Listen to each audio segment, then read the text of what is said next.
so here's my theory. That I should be able to do this, plug this in to mic number 3. You get some field sound? Crowd sound? No. Do my interviews. Oh. Well.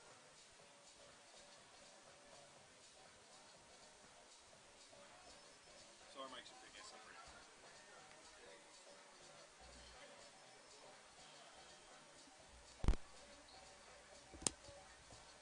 What if there's a number on how many people are streaming? I don't know. We're going to be doing it for 12 minutes. But again, they're hearing it 12 minutes. It'd be funny to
Somebody has it.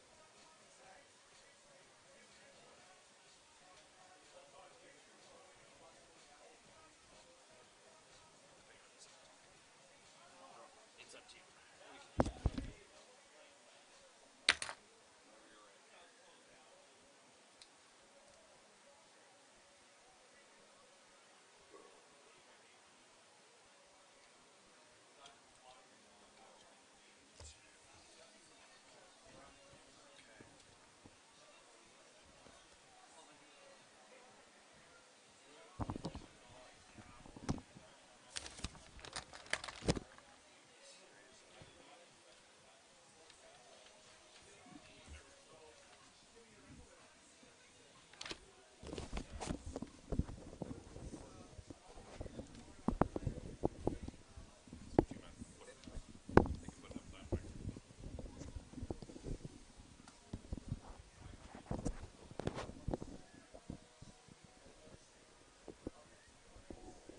Jock Tyler Carson Park here at the Apple Bowl, getting ready for the Huskers. First place Huskers. I didn't think I'd be saying that. But the first place Huskers against the second place Okanagan Sun. We are not broadcasting on AM 1150. We have been preempted for the Rockets, Kelowna Rockets home opener. Pretty exciting start of the season. It should be, hopefully. We'll see how the season turns out. So, very good. I was going through the stats coming into this game. We got a very good passing team against a very good running team. Yeah, that is typically the situation here, at least with the Sun on the Sun side of the ball, that we do like to run the ball and play a strong defense. It's nice to see not Kamloops, it's Chilliwack here today. Chilliwack get a good passing attack going. In past, they typically have struggled. I think this year they had their first win in a couple of seasons, and they've just been dominant. Well, not dominant, but they've squeaked out several wins to keep themselves in first. They opened the season in shocking fashion against VI to get their victory to start it off, and since then they've just plugged away at the whole season. I just came up from an interview, and I wanted to tell you this. Talking to their head coach, and second overall receiving core, Anthony Dick, for the Huskers, will not be playing in tonight's game. So that's a major injury. And then, both teams struggling with a little bit with injuries. Them and the receiving core. Yeah, that's going to be a big loss. He had a big couple of catches against the Sun the first game, and at least one of them was for a touchdown, I believe. I don't think he got the second one. But he had, a couple of huge plays downfield.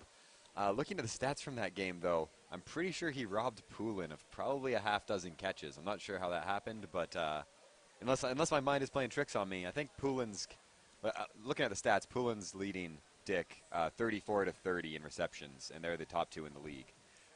But in my mind, I'm pretty sure that Poulin's probably actually at about 40, and Dick's probably at about 25-ish. But whatever the case may be, even without Dick, they have a strong, threatening passing attack. Both teams have now left the field. We're actually just playing under really nice conditions. The field is a little wet. I was out there looking. The field actually is a little long. I'm really surprised the grass hasn't been cut, and it's a little rough for the wear because it looks like it's been played on last night as well. So the game is going to be a little bit slippery out there. So I think how is that going to affect the running game?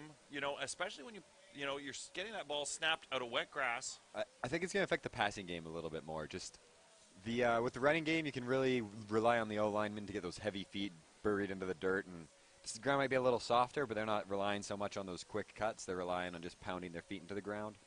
So the run game could actually benefit a little bit from just having to be relied on a little more.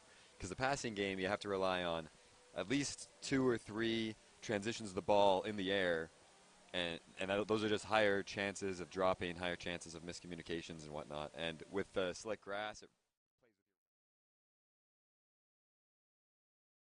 slip a little bit more.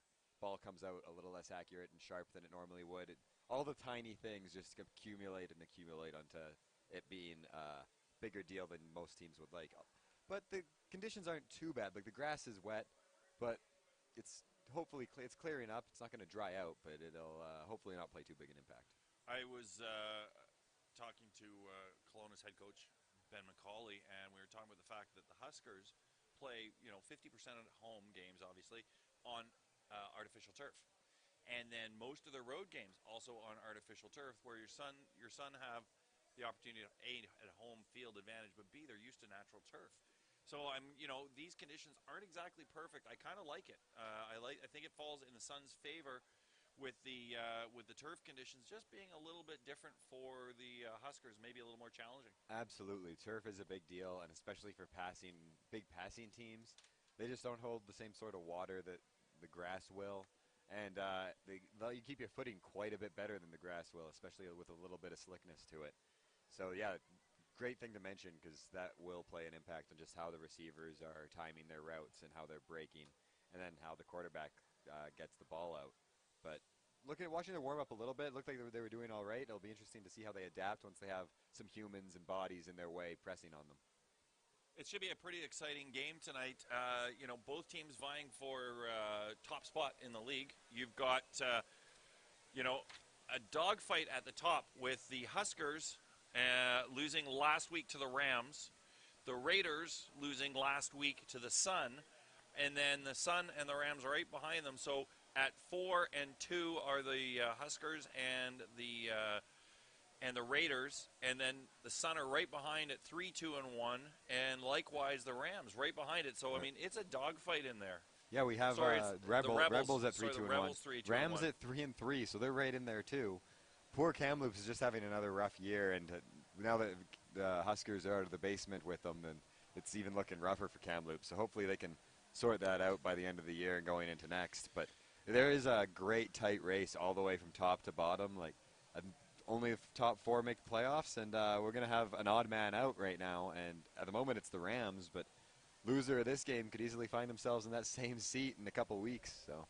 I think it's going to go down to that last game to see who makes the playoffs and who's in first. I think it's going to be literally that close. Yeah, it could easily. Looking at the standings at the moment, it could easily come to the last week of the season, where last week, if you win, you might be first, and if you lose, you might be out. Yeah. And that's a phenomenon that I don't know if we've seen in the BCFC in quite some time. Yeah, a lot of equity there.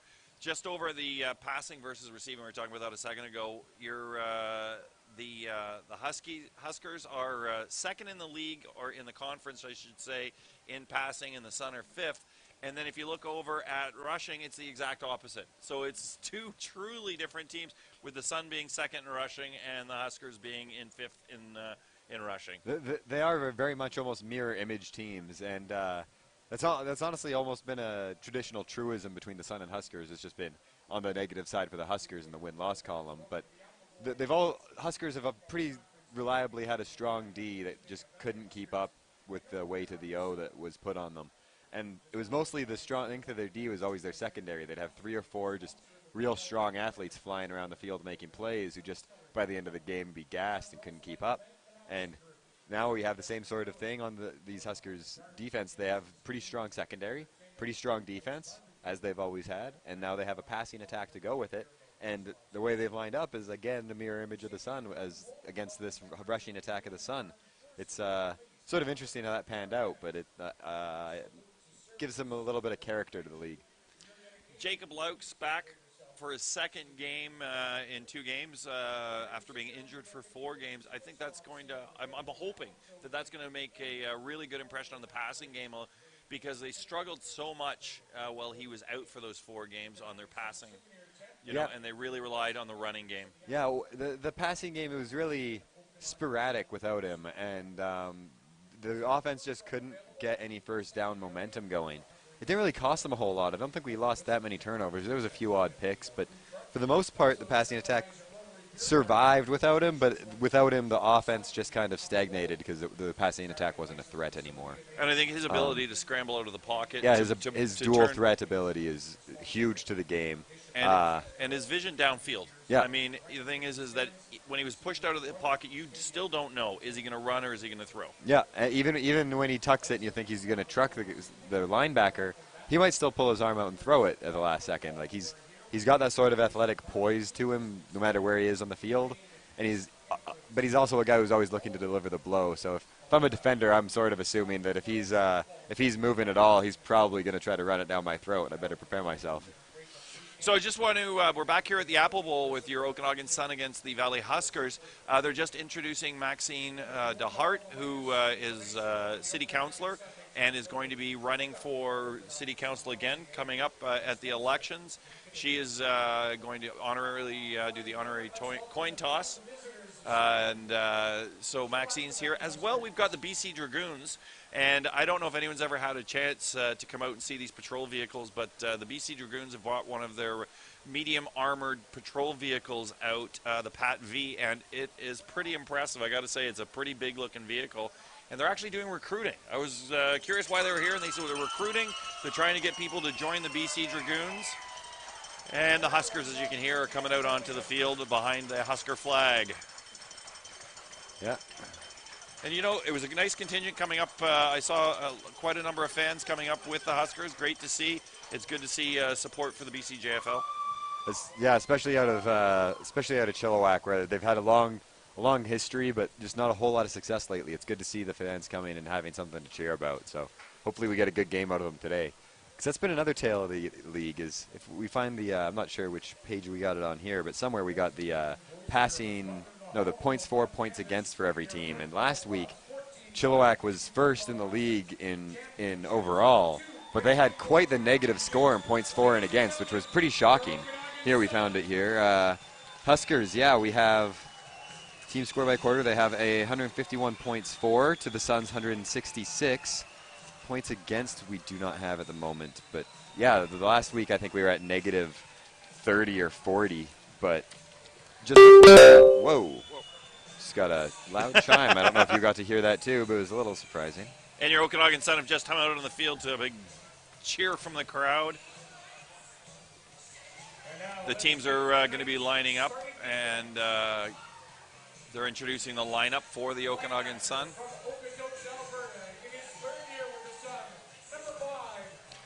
The streaming broadcast brought to you by Remax Kelowna. We want to recognize Remax Kelowna for bringing the streaming broadcast. Tyler Going. Yeah. 2 weeks in a row, Defensive Player of the Week. The kid is on fire. And if it's not him, it's Connor Richard. The Suns' defense has just been, and if it's not him, phenomenal. it's Nick Daly. And if it's not him, it's Markart or Pelly. And if it's not him, it's the next guy. It's Jordan Ray or Ty Kitzman. They just have potential all-stars at every position. And as an offense, I'm not even sure if you care to game plan for the Sun defense or you just assume they're just a defense. We're just going to run our offense and hope it goes well. because I'm not sure there's any real weak points to really even try to pick on to target this team. No, I mean, and that's the thing with the Sun. They've been, you know what? It's always been the defense that has been holding them in the game. And when their Jacob Laux was out with an injury, and they had two different starting quarterbacks, it just seemed that no matter what happened, the defense was going to keep them close. No matter what, they just had to try and find a way to get on the scoreboard any way they could. Yeah. Oh, and I found the points for and against just to give a proper stat there for us. As of now, the Huskers are actually positive. So I guess last week I would have been wrong since they lost and they're still positive. But they're at 174, 168 against. While the Sun are at 166 for, only 101 against. So that's it's a 67-point difference on defense in terms of points against. So when the Huskers lose, they tend to lose by a good chunk, and when they win, they do get the win by whatever they need to. Well, their passing game obviously failed them. They were 35-19 losers to the Rams last week, and that was their headline, is the passing game fails them, which, you know, they've got to get that working for them. I'm not sure what the field conditions were like there. At home, I think it was for them. But you know, hopefully the Sun can keep their momentum from last week, because they certainly seem dominant. And again, Jacob Laux coming back for game number 2 is going to make a big difference. Yeah, especially this being his second full week back at practice and getting back into his old polished form, getting his timing back with his receivers who've kind of trying to been finding timing with a couple other guys last couple weeks, trying to sort themselves out, have to now revert back to what they started the season with. So hopefully that rust has been all shaken off and we'll get a nice polished. So we're going to take a break right now as they do the singing of the national anthem.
So the captains are heading out to midfield with the officials. They'll be doing the coin toss. Collecting the Sun flag? Collecting the Sun flag. You know, it's funny to see that Sun flag. Actually, they made sure that they planted that flag firmly in Huskers territory. Yeah. I don't think that's a mistake. No, gather the circle in the middle and leave your thing on their side. So, and Maxine DeHart, Councillor Maxine DeHart, heading out there.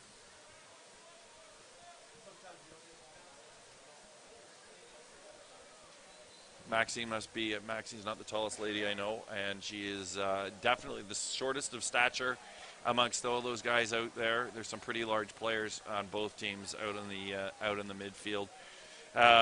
You know what I was wondering, where we're going to see Keith Zyla show up tonight. A talented athlete. He plays. He was in there as quarterback. I'm expecting to see him out there. He's had a couple returns. He's been on defense. Where are we going to see Keith Zyla show up now that Jacob Laux is there as a starting quarterback and Matthew Mailer is his backup? I would expect to see him in the receiver slot position somewhere, try to get his hands on the ball, because he's a talented athlete. He could be a threat with the ball in his hands. The more important thing, though, is they tried to get him on defense to start the season. And as far as I saw, he did a fine job of it. It's just that having to transition back to quarterback for several weeks and trying to come back to defense again, there's just a little bit of an edge that you fall behind a little bit. Receiver, you kind of just get planted in. You're the athlete that you can be.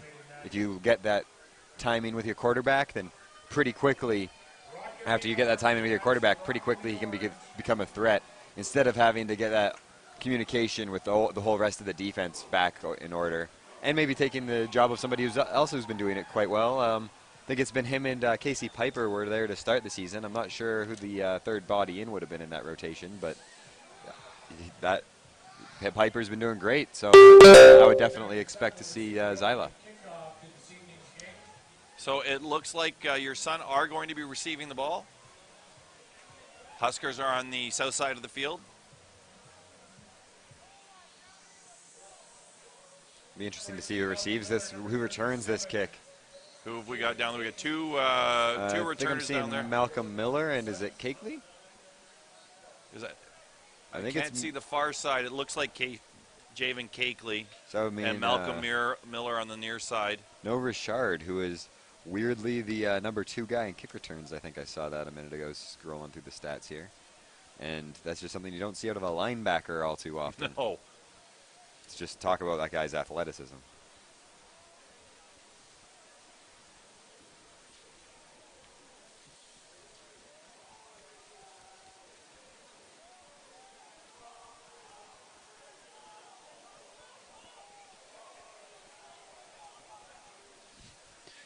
Just going back to Richard for a moment. The defensive stats here. Richard is 3rd, 4th, 5th. 7th in the BCFC in tackles. He has 4 sacks. Nobody above him has as many sacks. Nobody below him has as many sacks for at least the first page. And then he is also number 2 in kickoff return yards in the province. And here we go. Ethan Holman, the whistle has been blown, has kicked it in. And that's picked up by Javen Cakeley at about the 20-yard line. He's up at the 25, at the 30. He's just across the 30-yard line. Yeah, so just to not see him even out there to return the kickoff kind of shows the wealth of athleticism that the Sun are granted with.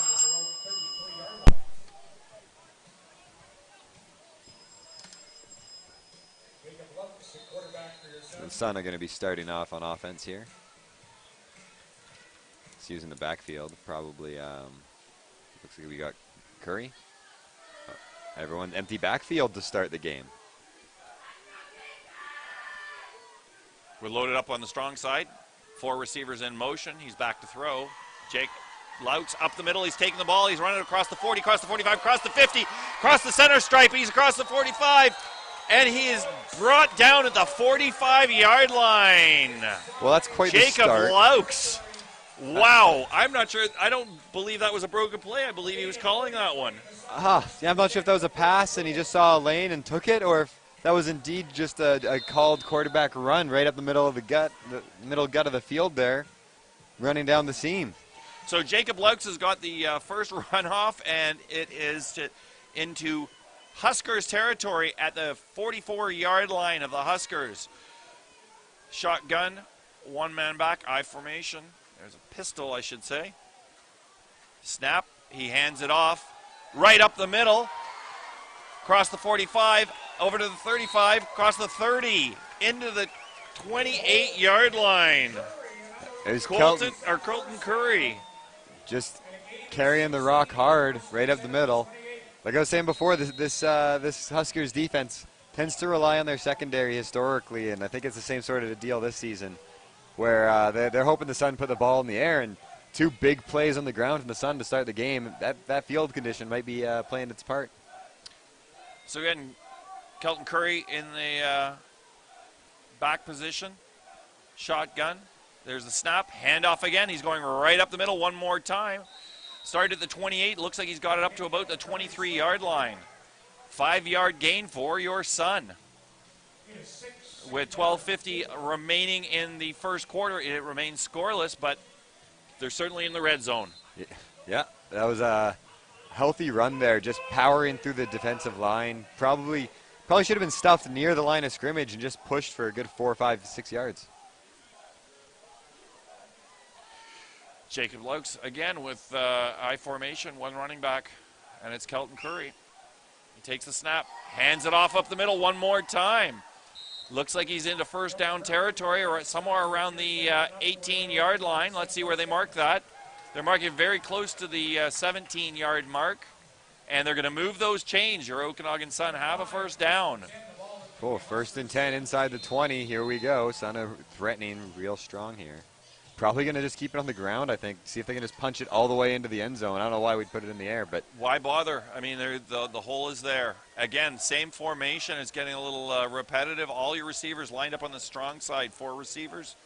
And they're in motion. Look like a flag. And the ball is fumbled. Whistle is blown, but the ball was fumbled. He ran for about a 3-yard gain, Kelton Curry, but I would say it looked like someone on the outside for the Huskers was offside. I don't know if he was pulled offside, but the flag was pretty quick. Yeah, I think the Sun went on 2 or some hard counter. He just had terrible timing on his rush there because I think both ends even. The near end jumped a lot more than the far end, but I think they got both ends. Offside number 25, that's Easton Montour. For the Huskers, that moves it up to the 12-yard line. So with no score at 11:43 remaining in the first, your Sun are 1st down and 5. Oh, back into this empty formation. Doesn't mean they won't run it right up the gut again.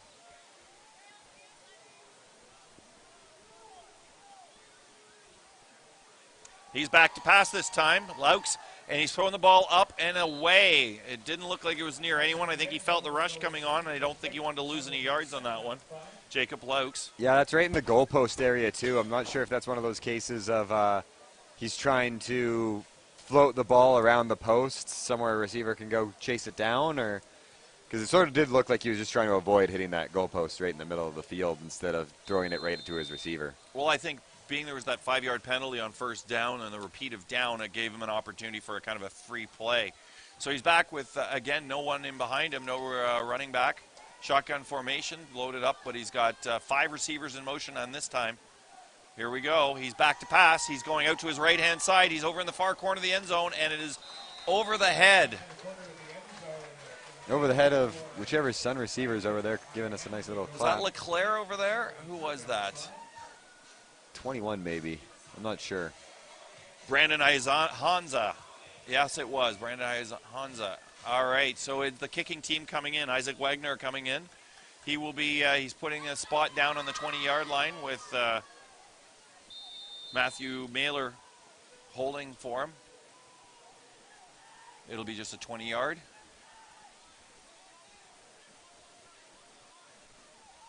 Be interesting to see how he strokes this through. He's been has the leg, but it's not always the most consistent. Not always easy to tell whose fault that is.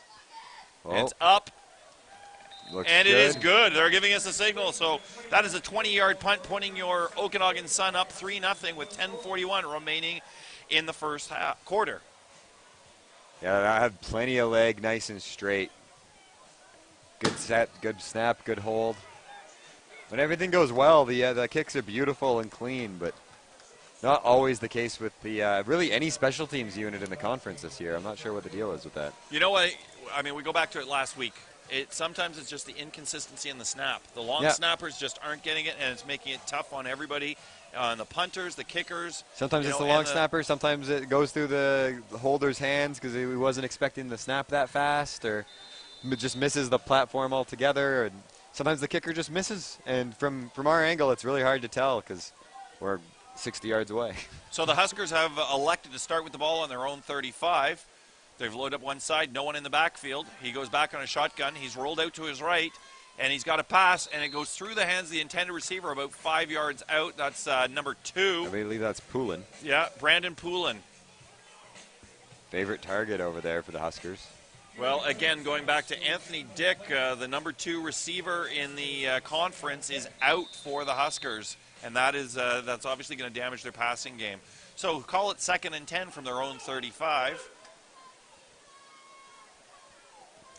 Again, no one in the backfield, and he's back to pass, and he's short end route over to the side, 35, 38-yard line. Looks like he's going to be for about a 4 or 5 yard gain.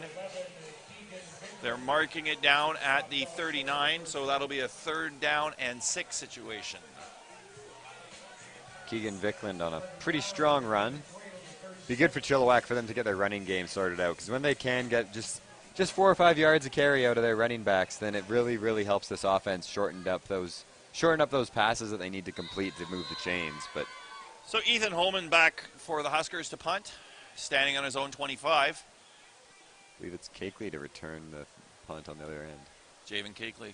It's a real short kick, about a 25-yard kick. It's bounced out of bounds at the 45-yard line of your Okanagan Sun. So your Sun will take over at their own 45, 1st and 10 with a 3-0 lead at 9:21 remaining in the first quarter.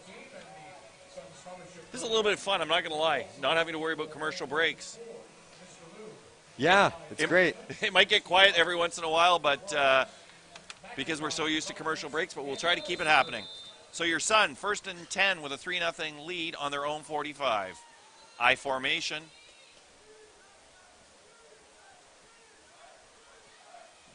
Oh, Kelton Curry. miscommunication Block. there in the backfield. Jacob Laux takes the ball, runs it out of bounds And across his own 50, but there is a flag on the play. I think it was on hands for a hold. He put his hand up, kind of taking the blame for it right afterwards. Yeah, it looks like we're going to get a hold here. So penalty against the Sun. That was a 6-yard run, but they're going to take that back, and that'll be a 10-yard penalty, bringing the Sun back to their own 35. Those are especially killer in the CFL game with only 3 downs, because now you have to basically get back-to-back first down plays out of these next 2 plays if you want to be able to move the chains. Otherwise, it just becomes the field position battle. Again, no one in the backfield, just loaded up 4 receivers on the strong side. And he's back for the pass. He's going deep down the right-hand side. Over. Like to see the hands try to make a play on that. Like it was Didn't definitely dive for would have been a really, really difficult play right on the sidelines, just a little over his head. But I think he could have at least put his hands out to go for something there. Is that a flag in the backfield, or? It looks like it might be, and it might be offside. No. 15-yard penalty against your Sun, unnecessary roughness. That's going to take them back another 15 yards. That'll make it 2nd and 35. And they're now standing on their own 20-yard line. They what I thought was winning the battle of field position to very badly losing the battle of field position. 2nd down and 35. You got to think that he might be airing this one out a little bit. Oh, Or we do they- just, or we do just they- tried that one. I'm thinking maybe a draw or a screen or something just to try to chip away at this and make this next down something they can at least Hail Mary for. 2nd and 35. He's back. He hands it off. Kelton Curry breaks around the right side but falls about 5 yards up. So he's made it 3rd and 30 from the Sun 25-yard line. Like I was saying, just looking for that draw to try to catch him off guard and chip away at something. But I'm not sure if I like that draw play a whole lot there. I feel like it's not as creative as I'd like it to be personally. So Isaac Wagner back standing on his own 10-yard line to punt. Your Okanagan Sun are leading 3-0 with 8:15 left on the first quarter. Long snap is good, and the punt is away. A beautiful punt again. Isaac Wagner, one of the best in the league. He bounces it down to the 45-yard line of the Huskers, and he's got across the 50, just about to the midfield, gets brought down just short of the midfield stripe at the Huskers' 54-yard line. Yeah, that was a pretty terrible drive there for the Sun offense, hoping to knock some rust off, and instead we get some back-to-back penalties to go backwards 25 yards. So hopefully the Sun defense can help turn around some momentum here for the Sun team. Otherwise, Chilliwack, almost over half to start, is going to be threatening to get some points on the board. So they're in a pistol formation. And it's a handoff right up the middle. I couldn't see who that was, and he is being pushed backwards out. Is number 11, I want to say. Oh, that'd be Keegan Vickland. Yeah, that'd be Vickland again. It looks like Pelly coming out of there. I'm not sure if he Pounding his gained chest. any. I'm not sure he even gained a yard. It looks like he may have lost a yard on that one. Running into Pelly, I'd be happy if that's the only thing I lost. They're giving him a gain of a half a yard on that one, so it's now 2nd and 9.5. I formation. He's going back to pass. Looks down his left-hand side. He's got an open man. Ooh. finds that seam right down the seam of the Okanagan Sun defense on this near sideline. That was Brandon Poulin pulling that ball in and landing in about a 33-yard line of your Okanagan Sun, with your Sun leading 3-0. If you could draw a circle around the touchdowns, the touchdown by Anthony Dick, and at least one of or two of his other deep passes, and that ball we just saw right there, they probably are within a 5-yard circle of each other. Right there between the seam, between the second and third level. Snap back, he's passing, he's got a man down again, Poulin down low in the ground, and the signal is it is a complete pass. Yes, it is. Same sort of So seam about there an again. 8-yard gain. So they're about the Sun 25-yard line. 6:15 on the clock, and your Sun leading 3-0. But the Valley Huskers are in the territory. They're starting to get into that red zone. Yeah, the Sun D really needs to tighten up these zones. And the first layer is typically the D-line, the rushers. Second layer is the first layer of zone. Third layer is the deep layer of zone. And the Sun have just not been clean so far. And there's a handoff, and in the backfield, he's brought down. Very clean in the running game, though. There's Pelly coming out of there again with a big action roll after the Desmond tackle. Johnson brought down, and it looks like they're going to mark that as a loss on that one. So it's third down. Yeah, I guess probably these linebackers for this Sun team right now really have to tighten up their zones, because the pass off between the backers to the defensive backs has been where all these catches have been getting made. They're marking third down, but is this a second down? Is Julie Whitnick there is their quarterback? He's back to pass. He's looking down the left-hand side. He's aired it out. They're looking for interference, but there's no interference called on the play. That was number 21, Remy Chivo, was the incomplete pass. It was over his head by a fair bit, so that must have been it was a takeover on downs. Yeah, I guess they aren't confident in their kicker's leg from that distance, or just wanted to take the shot early and try to pick up on a lead here against the Sun and try to force the Sun into putting the ball in the air a little bit more. So your Sun take over on downs at their own 28-yard line. 5:15 left on the clock in the first quarter. They're up 3-0. Jacob Laux is back in a shotgun with one running back in behind him, and he hands it off straight up the middle, and it looks like he's got about a 7-yard gain before he's finally brought down. Yeah, Sun are just going to keep pushing this rock down the field if they can, because Chilliwack doesn't seem to be able to slow them down any. Colton Curry is just all over them, and if he keeps getting 6, 7, 8 yards on every run, I'm not sure why they would stop doing it. Who's in the backfield this time? It looks like we have a Mankwa out there on the field anyway. No, Mankwa's going out into the receiver's position. There's no one in the backfield, and 4 receivers in motion. He's rolling out to the right, and it's over the head. Sails it on Cakeley quite a bit, and that's exactly what we were talking about earlier with the you really want to have that polish with your receivers, because that should be an easy completion, a quick little hook for 6-7 yards, move the chains, keep the offense on the field. Instead, we're looking at a punt situation. So third and one, and they instead of running it, they opt for the pass. Or 2nd and 1, and so now they're in a punting position. With a 3-0 lead and 4:26 left on the clock, Isaac Wagner standing back at his own 23-yard line, punting for your Okanagan Sun. And the snap is good, and the punt is up. It's high, but not very deep. It's bounced down the right sideline around the 38-yard line, and number 2 runs out a play. That's Brandon Poulin again. Runs out just across the 40-yard line in their own territory. So with 4 minutes, 12 seconds left, it's 3-0 for your Okanagan Sun over top of the Huskers, but they start with the ball at their own 45.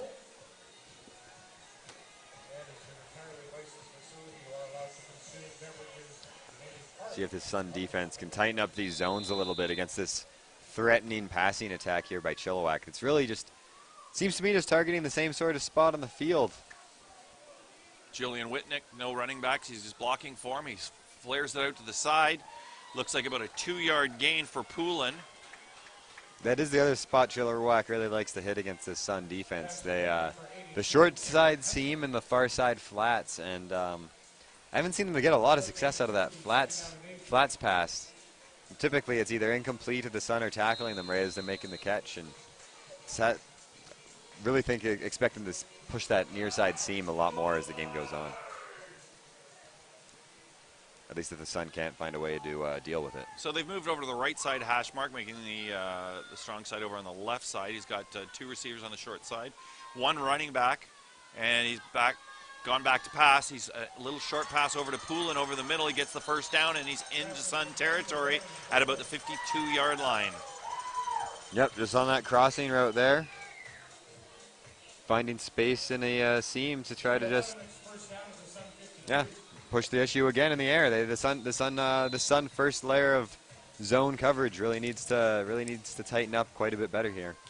They got to be watching Poulin. I mean, it seems to be that he is all over the field on both sides and always managing to gain some ground for him.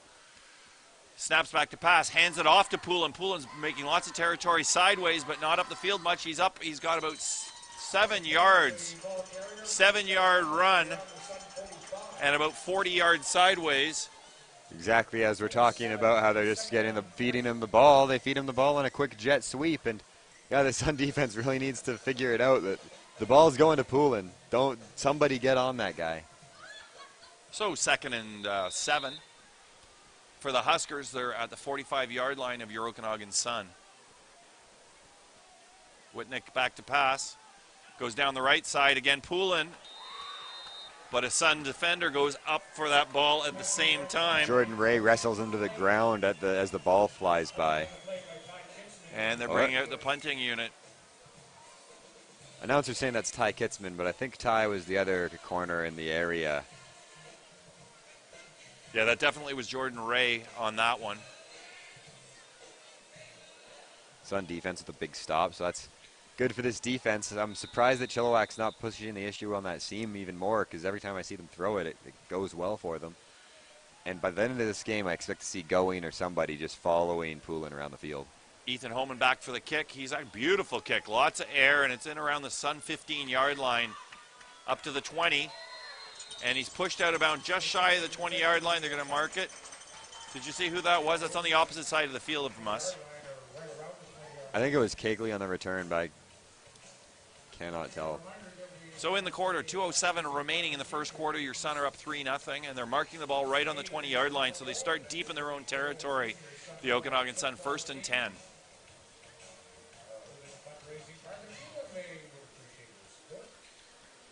Jacob Laux on the far left hash marks, and he's got 4 receivers lined up and 1 running back on the right side. And it's a handoff to Kelton Curry right up the middle, 6-7 yards again. So consistent. That would be a Mankwa in the backfield, I think. Time? Their running styles are starting to look very, very similar. Yeah, I think Curry has decided he can run through guys just as well, and seems to like it.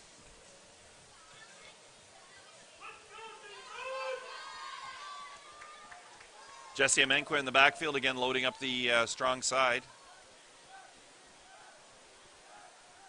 And it's back, and it's handed off to Amenkwa again. He breaks a little bit to his left and is brought down almost immediately at the line of scrimmage and then pushed backwards. Yeah, nothing doing there for this Sun rushing attack, and now we're going to see a punt. Too bad. It would be nice to see the Sun offense get moving the chains a little bit and get clicking as this game goes on, but not a whole lot so far other than that one field goal drive. Well, they're in the shadow of their own goalpost right now.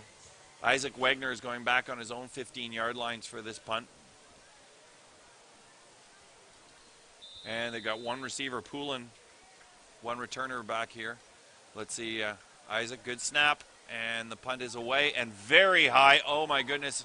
And he has really pushed, and it got a really good Okanagan Sun bounce. It did not go out of bounds, but drove them all the way back to their own 24. 20. Wow, that is incredible punt. 55 yards. That's pretty darn close to 55 yards, that one. And it's at the 23-yard line of the Valley Huskers. The Huskers, with 33 seconds left here in the first quarter, are trailing your Okanagan Sun 3-0. That was an impressive punt. That was a pretty close to professional level punt right there. He every week impresses me. Game in, game out. He is a little inconsistent with his field goal kicking, but his punting is excellent. Jacob Laux back. Oh, sorry. Oh, big Huskers. shot delivered by that Sun D on the ball carrier. I think that was Vikland carrying the ball. Whitnick handing it off to Vikland, and he is hammered down with about a 1 yard gain on that one, if any gain at all. And there's a penalty on Chilliwack? I'm not sure. Not sure what the deal is. Julian over there. Wicknick over the sideline talking to his penalty decline, loss of downs. Loss of down. So Wicknick, after getting instructions from the sideline and having Vikland come running back in. Whitnick has one running back, almost actually in a split formation there. 4 receivers, and he fakes the handoff. Short pass just over the seam. It looked like there was a couple Sun receivers there, and that was Poulin, but it was over, or not Poulin, sorry. That's was, Vikland. again, it was Vikland. Seeing they're aiming for that little seam again, though, that same sort of area. And if that could have found its way through those hands and into Vikland's, there was nobody between him and the end zone. No, but it was almost a Sun receiver there, too. It almost was. It almost was. That window's at least tightened up, though. That window's nice and tight there. They're identifying that territory. So back on his own 10-yard line is Ethan Holman. Is it just me, or is the ball still on the field? At the 40? No, that is a lump of dirt. Okay. I've been watching that one, too. It's just a lump of dirt out there in the midfield. It looks like some turf's been torn up, and it does look like a ball out there at the 45 or 46-yard line of Huskers. And it's just sort of where the pile left from, so I thought the ball was just left behind. I was touch confused. So officials are talking. I don't believe we got a timeout called. 3 seconds left on the clock in the first quarter, so it looks like your Okanagan Sun are going to go into the second quarter leading 3-0. It's an all right start to the game. Staying close. Be good to see a little bit more offense as this game goes on. Both defenses playing pretty strong. But I think it is almost the case that the offenses just aren't quite clicking the way they want to be clicking, more than it is the defense making plays at the moment. So Ethan Holman, the kicker for the Huskers, back on his own 12-yard line, and the snap is not great, but okay. It's blocked by your son and picked up, and he's at the 10. He's at the 5. Touchdown, Okanagan Sun! Well, there's that excitement we were just looking for. I think that's McGee, number 24, if I'm not mistaken, with the ball in his hands in the end zone. And he's celebrating with Richard. I think it's safe to assume Richard blocked it, but I'm not 100% sure. It's hard to tell with all the arms flying through on that Sun rush. So who was it got that touchdown? I didn't get a number on that bus. I believe it was number 24, McGee, I believe. But I'm not 100% on that. I was saying that was a bad snap, and sure enough that it paid dividends because that defensive specialty team absolutely all over their kicker. Not enough time. Yeah, it was number 24.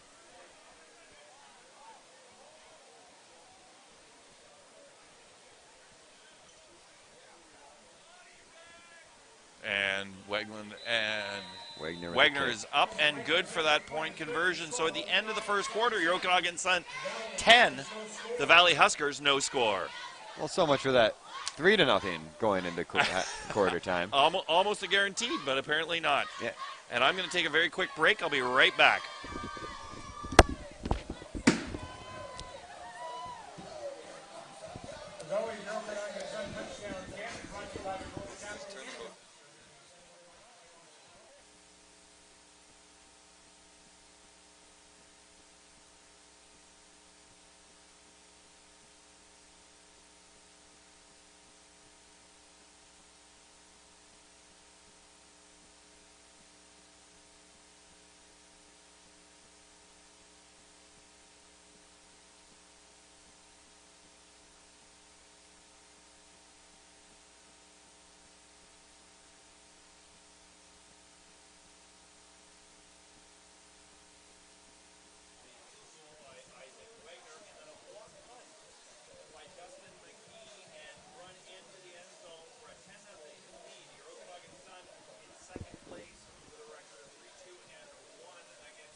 Well, I'm back with the Sun kickoff about to take place.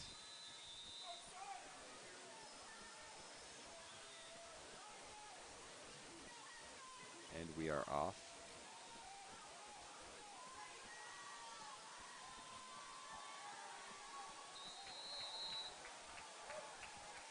Remy Chiovo.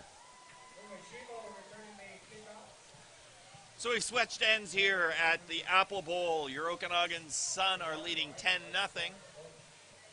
And it looks like they're where are they spotting that ball? 22-yard line? So the Huskers are deep in their own end at the 22-yard line. Was that Shivo on the run back? It was Shivo on the run back. So let's see if the defense can come up big for your Sun. They're leading 10-0 over the first place Huskers. Huskers with a 4-2 record. Your Sun with a 3-2-1 record. It's really tight in the conference, other than Kamloops right now. There's one tie between the top and fourth or fifth place, I should say. Wicklund back to pass. He's looking down his left side. Short pass to Poulin. Is that dropped? It was. And it was not Poulin. That was Cameron Heslop. And it's an incomplete pass. Looked like it was knocked out of his hands. Yeah, that pass was a little just back shoulder. You want to really lead your receiver and let him run into that football.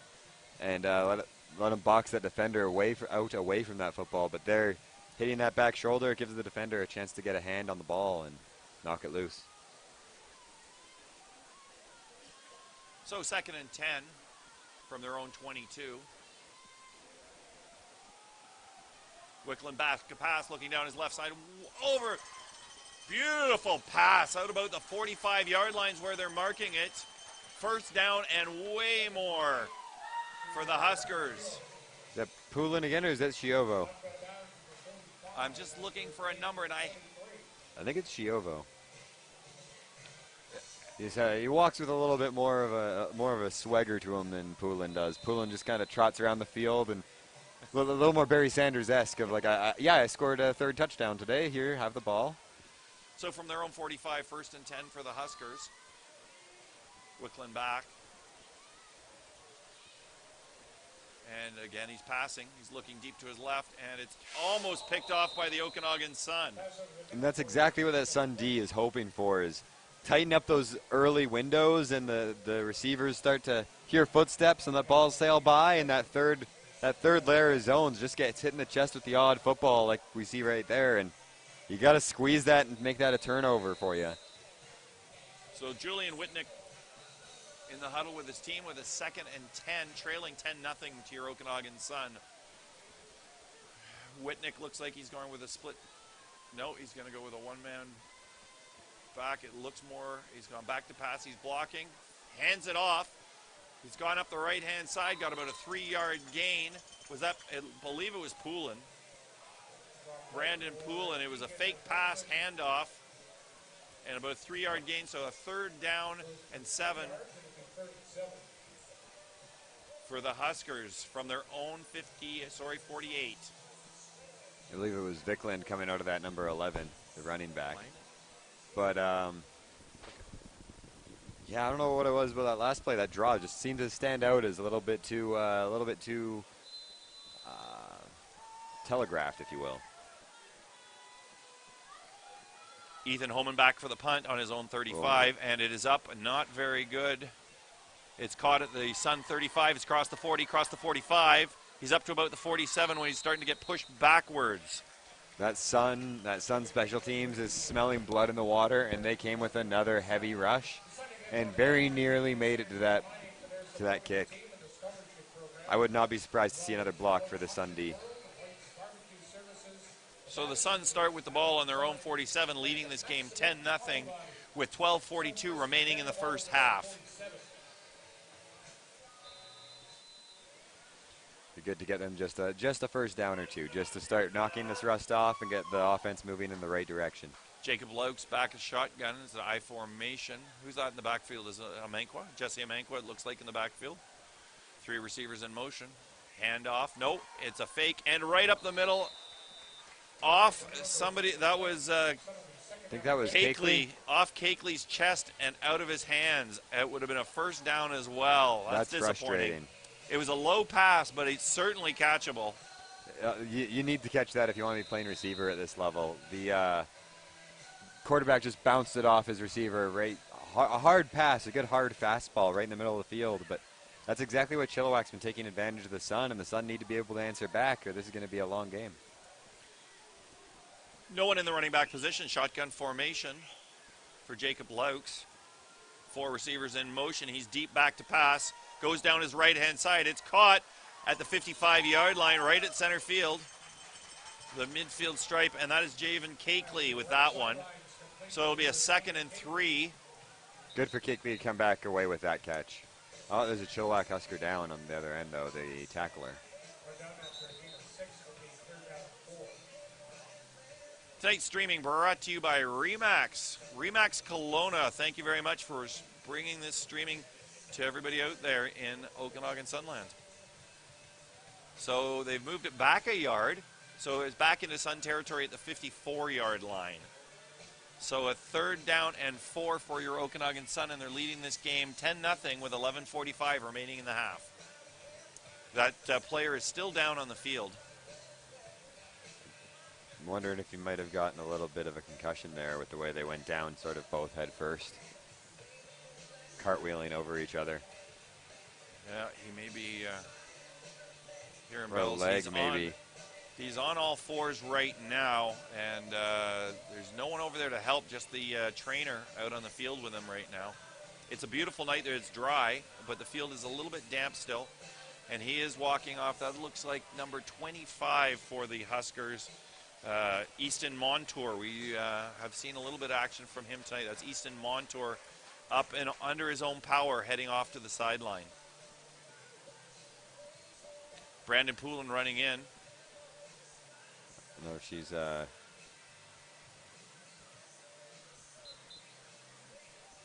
No, Poulin's just running in to help. the trainer or something.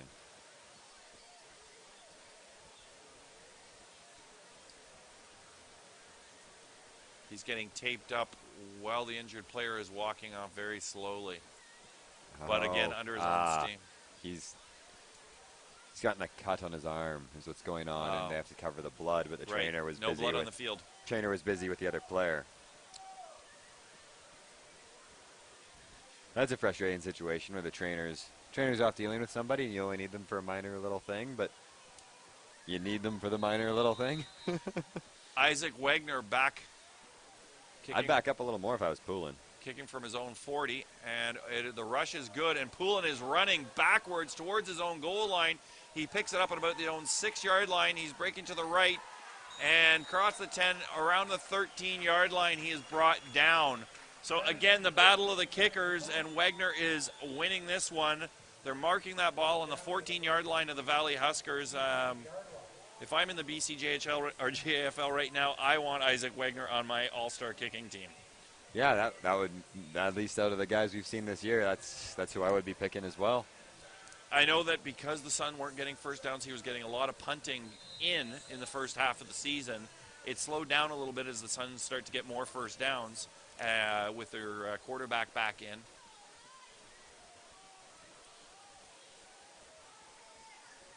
So Whitnick in a split formation, standing in his own 9-yard line, takes it, goes back for a pass.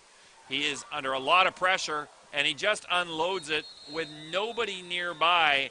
There is 20, 30 yards away. I can't believe that's not intentional grounding because he was coming down. Yeah, the refs being real generous with that, saying that Shiovo was in the area when Shiovo was around center field and the ball's landing somewhere around the 30, somewhere around 25 maybe. It's 25 to 30. He would have been brought down on his own 5-yard line. So it is 2nd and 10 for the Valley Huskers from their own 14.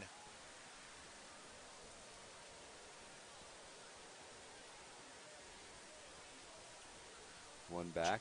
Is it Vickland again, or is it Poulin? It's Poulin back. Interesting. I would be expecting some sort of a screen or something to get on the ball. It's not Poulin. It's somebody else. Sorry. It looks like a 28 back there. I thought it was a 2. And he's going back to pass. He's just blocking for him, and he's looking down the left-hand side. There's wide open I believe that was Poulin wide open down there at about a 20-yard gain. There was 2 Chilliwack receivers open right next to each other, and 2 Sun defenders in their zones just kind of standing beside them, letting them be open. That was Nathan Desoye. Desoye with looked like about a 19-yard gain on that one. So they've moved the ball out to out to their own 36-yard line. 1st and 10 with your Okanagan Sun leading 10-0 at 10:20 left in the first half. You really want to see that Sun defense tighten those zones up, because if they can't tighten those zones up, this Chilliwack offense is going to have a great day. Whitnick back, and he is scrambled, and he is going to be brought down hard. Not if they do that, though. That was a late hit. I'm not sure who brought that on, but that's brought back to his own 25. Looks like about a 10-yard loss. That was a late one. I'm hoping the coaching staff is all over the defender on that one. I think they're saying that he just kind of rolled over the top of the pile and wasn't actually hitting the pile is the way they're looking at that. But I would like to see him try a little harder to just avoid the contact altogether. You kind of sometimes you see guys jump over a pile like that when you get a situation where the quarterback's already down, and the league does protect its quarterbacks really well. All right, Whitnick's back. It's a 2nd and 20, and he's called a timeout. He didn't like what he saw because he's deep in his own territory now. 2nd and 20 from his own 15. Timeout, so Julian Whitnick heading over to the sideline to have some discussion with his coach. Nicholas Nika is the backup, or Nikolai Nika is the backup quarterback for the Huskers, and he's in with the discussions. Obviously, in case anything happens to Whitnick, he wants to hear everything that's going on and all the discussion with the coaching staff. Yeah, you all want everybody to be on the same page if you can be. So he's going back in. And again, your Sun are leading 10-0 with 9:23 remaining in the first half. The Huskers are a 3rd and 20 from their own 25-yard line. The Sun leading on the strength of 1 field goal drive and a blocked punt. So specialty teams. Yep, it's all about the special teams. People underestimate those. All right, here we go. Whitnick back with one running back blocking for him. He goes back to pass, and he throws it. Looked like it was supposed to be a little screen pass, but instead throws it into the ground. Number 23, Vaughn Richardson, was the intended receiver, bringing a 3rd and 20 and the punting team out onto the field. Yeah, we'll see what sort of punt they can let loose here. We got Cakeley back to return it. If you're the opposition, you got to be thinking about getting that punt off as fast as possible. Absolutely. When you see these Sun defenders coming at you so fast. Yeah, especially looking at just this line we have here on this near side.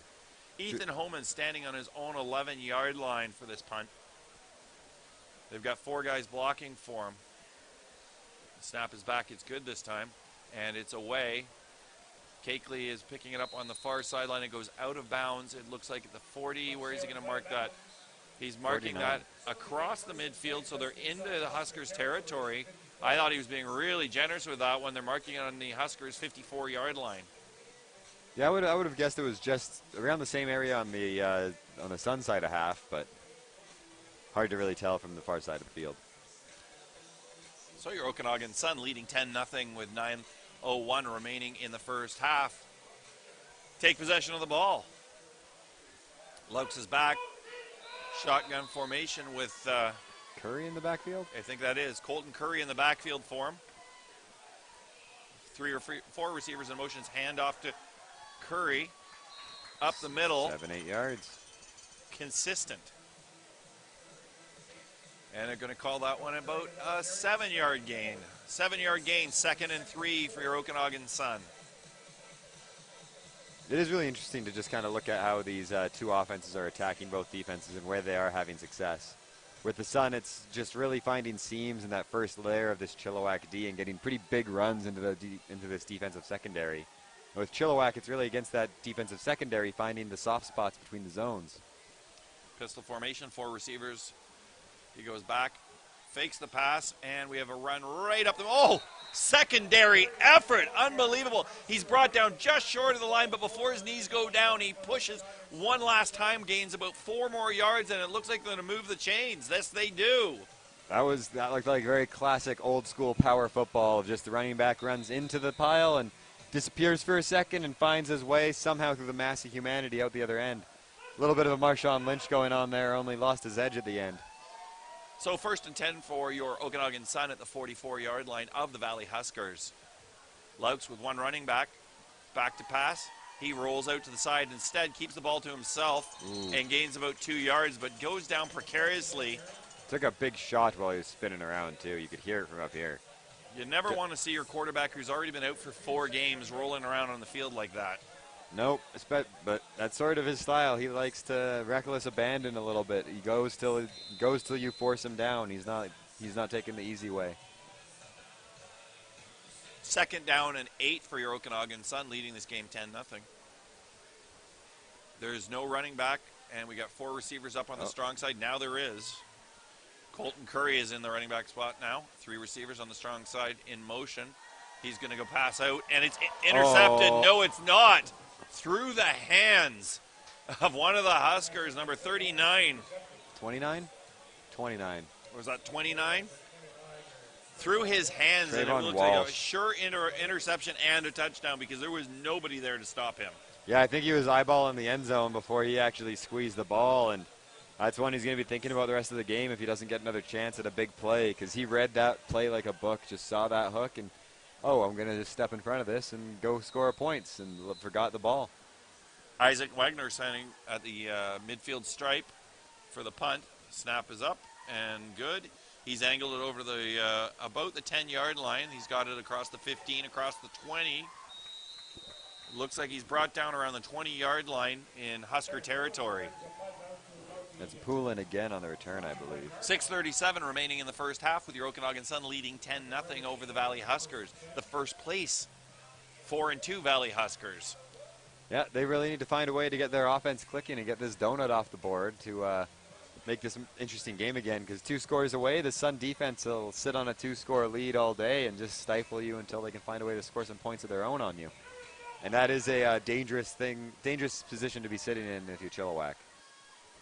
But they are built to pass, so they are built to kind of deal with the situation. Wicknick goes back to pass, hands it off right away, and it's out across the line of scrimmage, maybe 2 more. Oh, wow. And there's a lot of after the play and flag. Yeah, you had to know that was coming. There was a lot of pushing afterwards. Let's see who gets the penalty on this one. I saw Sun go down, so he may have been pushed. Let's see who it is. We have Sun a player on a knee, too. Sun player taking a knee, and I see the Huskers backing up. So I think the penalty may be against them. So it's a 7-yard gain, 2nd and 3 for the Huskers. A flag, they have not made a call yet. I immediately thought it was against the Sun, but then... It's Corey McCoy coming off the field right now, the injured Sun. Unnecessary roughness against the Sun, automatic first down and a 15-yard penalty. I think that penalty was earned by the running back. What seemed to me to happen was that the running back kept his feet on the ground longer than the defender thought he was going to keep his feet on the ground. Offensive player didn't hear a whistle, so kept blocking him. Defender had had enough of being blocked, thinking the play was over, but it wasn't. So he hit him back after the play was over. Unnecessary roughness, friend. Sorry. So from the 42-yard line of the Huskers, they've got a first down, trailing your Sun 10-0. Back to pass. Wicknick looking downfield, and it is caught at the first down marker. See where they mark it? Yeah, I think they're marking him a half-yard short here. Just short of the first down. What a bullet, though.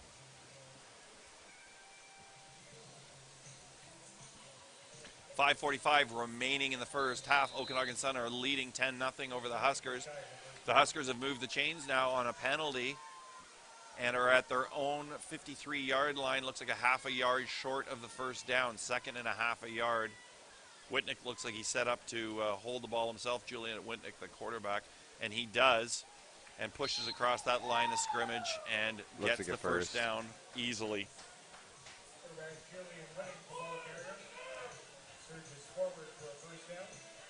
I'm always a little on the fence about those on the defensive side of the ball, where it's if you're at less than a yard, the offense is supposed to beat you. And just rolling into that pile always just seems like a great way to get somebody important hurt. I don't know. Rather almost just like, okay, they're just going to fall on their faces. Let them. So 1st and 10 for the Huskers from their own 54. 4 in motion. Hands off to Poulin.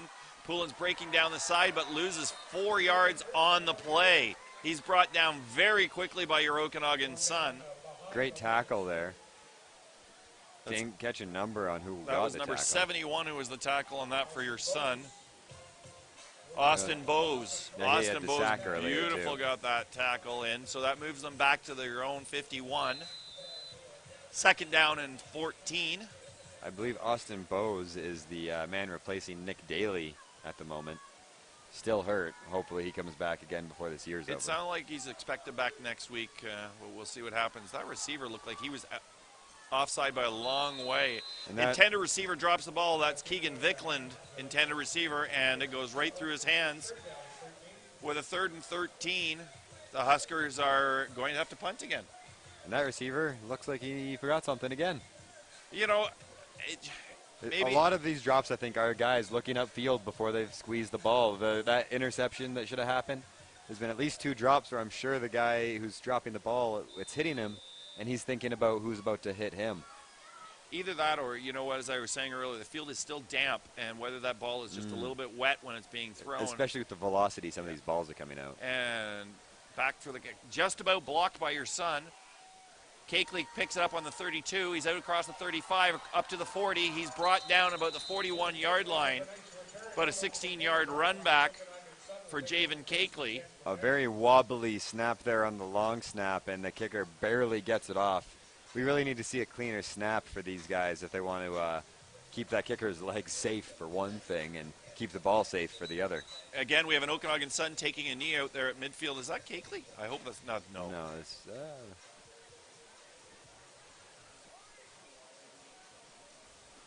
No, it's... It's a 30 number, maybe? Looks like 32. I'm not hoping that's not Jesse Amanqua. But he wouldn't have been back there. It is Jesse Amanqua.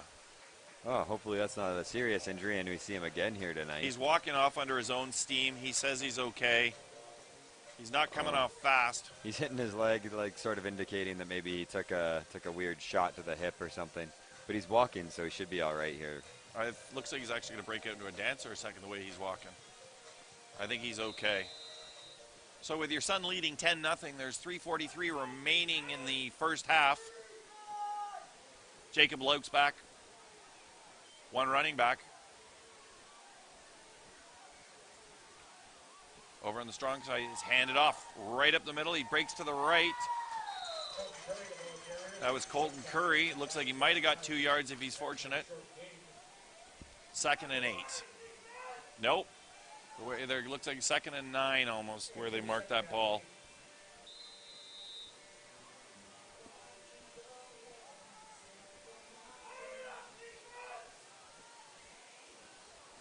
See how the Sun managed to move the chains here. Colton Curry set up in the backfield. Looks like he's set up with split on the receivers. 3 and 1 on one side. He's back to pass. It's a bullet up the middle and dropped again. That's frustrating. Just bouncing balls off his receivers. Peyton Price. That one's a frustrating play, too, because Price is a good 1.5 yards, 2 yards short of that first down stick. So even if he catches that, that's going to be a 3rd and 2. You got to be a little bit more aware of where you are on the field and make sure you are getting to those sticks if you're just going to be running a hook like that. But you got to get that first down yardage. Catch. You got to get that catch if it's going to hit you. Let it hit you and maybe fall backwards into the first down if you haven't made the sticks yet. But you got to make that catch. Isaac Wagner out to punt. 3rd down and 8. Wagner standing on his own 29 right now. Got to make that catch out of self-defense on 2 fronts. Self-defense on it's going to hit you hard, and self-defense on he might hit me hard when I get back to the bench and I drop the second one of his passes. One returner. Lauk hits pretty hard. Snap is good, and Wagner gets it away. He's got it down to the left side of the field. Not a great punt. It's bouncing around there. It's going to be no yards. It is, and a late hit, too. Desmond Jensen, number 1 on the return. Don't think we've seen him at going, all. And that was going coming in real late on that hit when it was almost out of bounds. I'm surprised there wasn't a flag in that one. No yards because he was being pushed towards the he was actually in the backfield being pushed back up, and he couldn't get out of the way to get away from that ball. So they're getting 5 yards extra for the no yards on that one. And then a uncharacteristic poor Ty Kitzman is the no yards, but again, I think Ty was trying to get out of the way, and he's kept being pushed by the defender in the backfield. So they're moving the chains down into position with just 2:36 remaining in the half, and your Okanagan Sun leading 10-0. Julian Whitnick, the quarterback, and he's been the quarterback all season long for the Huskers. Snaps a little bit high. He rolls back. Just a pass. He gets it to Poulin, and Poulin's going to be brought down before the original line of scrimmage, and it looks like a loss of 2. That's quite the tight play there for Chilliwack, and the Sun defense just all over them like a blanket. And that was Darius Kelly. My apologies. Darius Kelly, the receiver on that one. And yeah, we've been talking a little bit about how it's kind of up in the air on whether this lack of offense we've been seeing this game so far is more due to the defenses playing really, really well, or the offense is just not quite clicking. And right there, that was all about the defense just turning into a blanket and giving the offense nothing to even look at. 2nd and 11 from their own 44. The Huskers back to pass again. He's broken out of the pocket. He's coming up by himself. He's going to be run out of bounds. Good play on the quarterback's part of falling down. He gains about 4 yards, though, but it's going to bring up a 3rd down. Yeah, I'm not sure. I like to see quarterbacks going down that way. Julian Whitnick, smart enough to know that he cannot be taken out, so he just slides down out of bounds. Typically I would, but open field as a runner, I'd like my quarterback to be mobile enough to be confident enough to beat one tackler for a 1st down instead of just trying to race to the sidelines and then sliding 5 yards away from the sticks. But he didn't think he was going to be able to get around that tackler. I'd rather he not take that hit, so that is a smart choice. Ethan Holman standing back for the punt on his own 35. See if the Sun rush makes it, because they are coming again. Javen Cakeley, the lone returner, and they are coming hard, and it gets away. Cakeley running to the sideline. It bounces out of bounds, I'm going to say about the 25-yard line. Really nice kick. Real good kick, and that kicker is just, I think, happy to keep his leg attached again with that Sun rush just right in his face and jumping over blockers, getting hands in there. So with 1:49 remaining in the first half, your Okanagan Sun continue to lead this game 10-0. On the power of a blocked punt, of all things. And a blocked punt with McGee running it into the end zone after being blocked for the touchdown. It'd be great to try to sort out who got their hand on that. I'm going to guess it was Richard just because he was in the vicinity. I think it might have been Connor Richard. So Laux in a shotgun formation. Who's that in the backfield right now? Colton Curry. It's a fake. He throws it up the middle. He's across the line of scrimmage. He's broken turf. He's across the midfield stripe. He's at the 40. He's at the 35. He's at the 30. He's at the 20. The 25. The 15. Touchdown! Okanagan Sun! Is that Cakeley? Is that Javen Cakeley with the wheels? That is Javen Cakeley. What there we go. An incredible pass. He sees him, but more importantly, what an incredible run. He picked his seam perfectly. Cakeley runs it with just 1:35 remaining in the half. He breaks it full downfield for a touchdown for your Okanagan Sun. Just that acceleration and that burst he showed right there to just pull away. That's something we haven't seen a whole lot of this season, and that's why they have him on the kick return unit. Is he's just got that ability that as soon as there's no one between him and the end zone, there's a good chance that there's nobody going to catch him and get that angle. And he's just real good at having guys bite at his feet, bite at his ankles as he goes by. Isaac Wagner in for the extra point. It's up, and it is good. So your Okanagan Sun leading 17-0. Kind of a shock. I mean, this is a very good team they're up against, yet somehow they've broken it open for a 17-point lead. And all been big plays, just big plays, and the Sun are winning the big play match 2-0. And they have one drive to Chilliwack's none in terms of getting themselves into a field goal range. Which honestly, Chilliwack was right on the edge of what could be field goal range for most teams in this conference. So it's really two big plays and one first down in terms Yeah. of difference in this game, and that counts to a 3-score game. I mean, yeah, it might be one of those times you go, you know what, the coaches are picking up on things, and they're making adjustments, and they're small adjustments, but they're making those adjustments. They're sending the guys out there into the huddle talking about what to do differently, and, it pays the price. So Isaac Wagner setting up the ball on his own 45-yard line to kick off after that touchdown by your Okanagan Sun. And it is away. Right down the middle, and back on his own 10-yard line. He's at the 15, the 20, the 25. There's a flag on the play across the 30, in about the 32-yard line.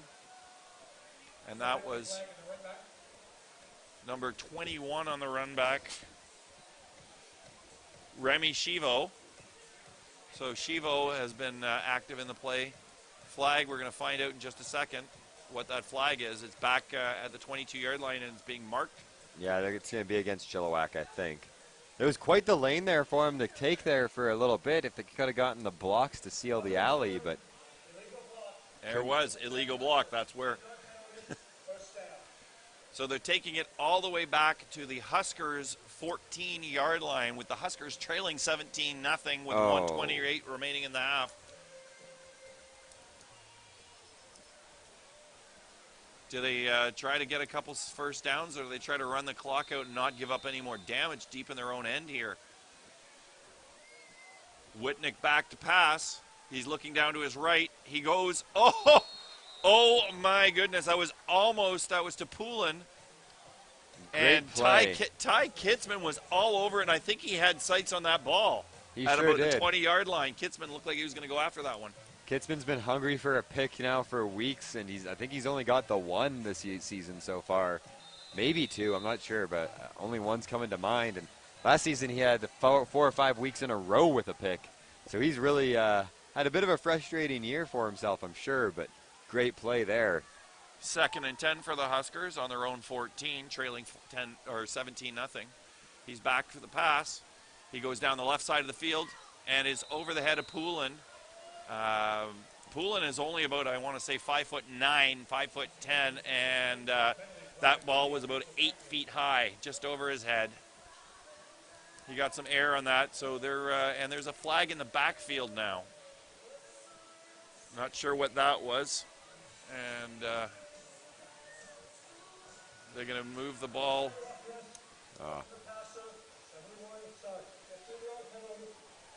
That's Bowles, who's been in the passer's face all day. Austin Bowes gives them a first down with a 15-yard unnecessary roughness on the passer. So what should have been getting the ball back with a chance to score, giving up a 15-yard penalty. That is painful. The coaching staff will have something to say, especially against the passer. Yeah. And Bowes has had a pretty decent day. He's had a couple sacks, a couple good pressures, but can't be getting those sort of penalties at this point in the game, keeping Chilliwack's offense on the board. They could score here to end this half and give themselves a spark. From the 29-yard line, oh my goodness, and has deflected that pass. The deflected pass deep in his pocket with a lot of pressure. I'm surprised he got that ball. I'm surprised he could stand in that pocket that long. There was a lot of crowd around him after that hard pump fake. So 2nd and 10 from their own 29, trailing 17-0, and 1:14 left on the clock. The Huskers have the ball, but deep in their own territory, but not deep enough. Huddle is broken. There we go. Julian Whitnick back. 3 receivers in motion. He's gone back to pass. He's looking right down the middle, and that ball is deflected and swatted down. Austin Daisy. No flags. That's a good news for the Sun. There is 1:11 left on the clock, so they're going to get the ball back with time to move that ball downfield maybe one more time, leading 17-0. Great swat there by Austin Daisy, recognizing he wasn't going to get the pressure and getting his feet off the ground and hands up. So big swat for the Sun.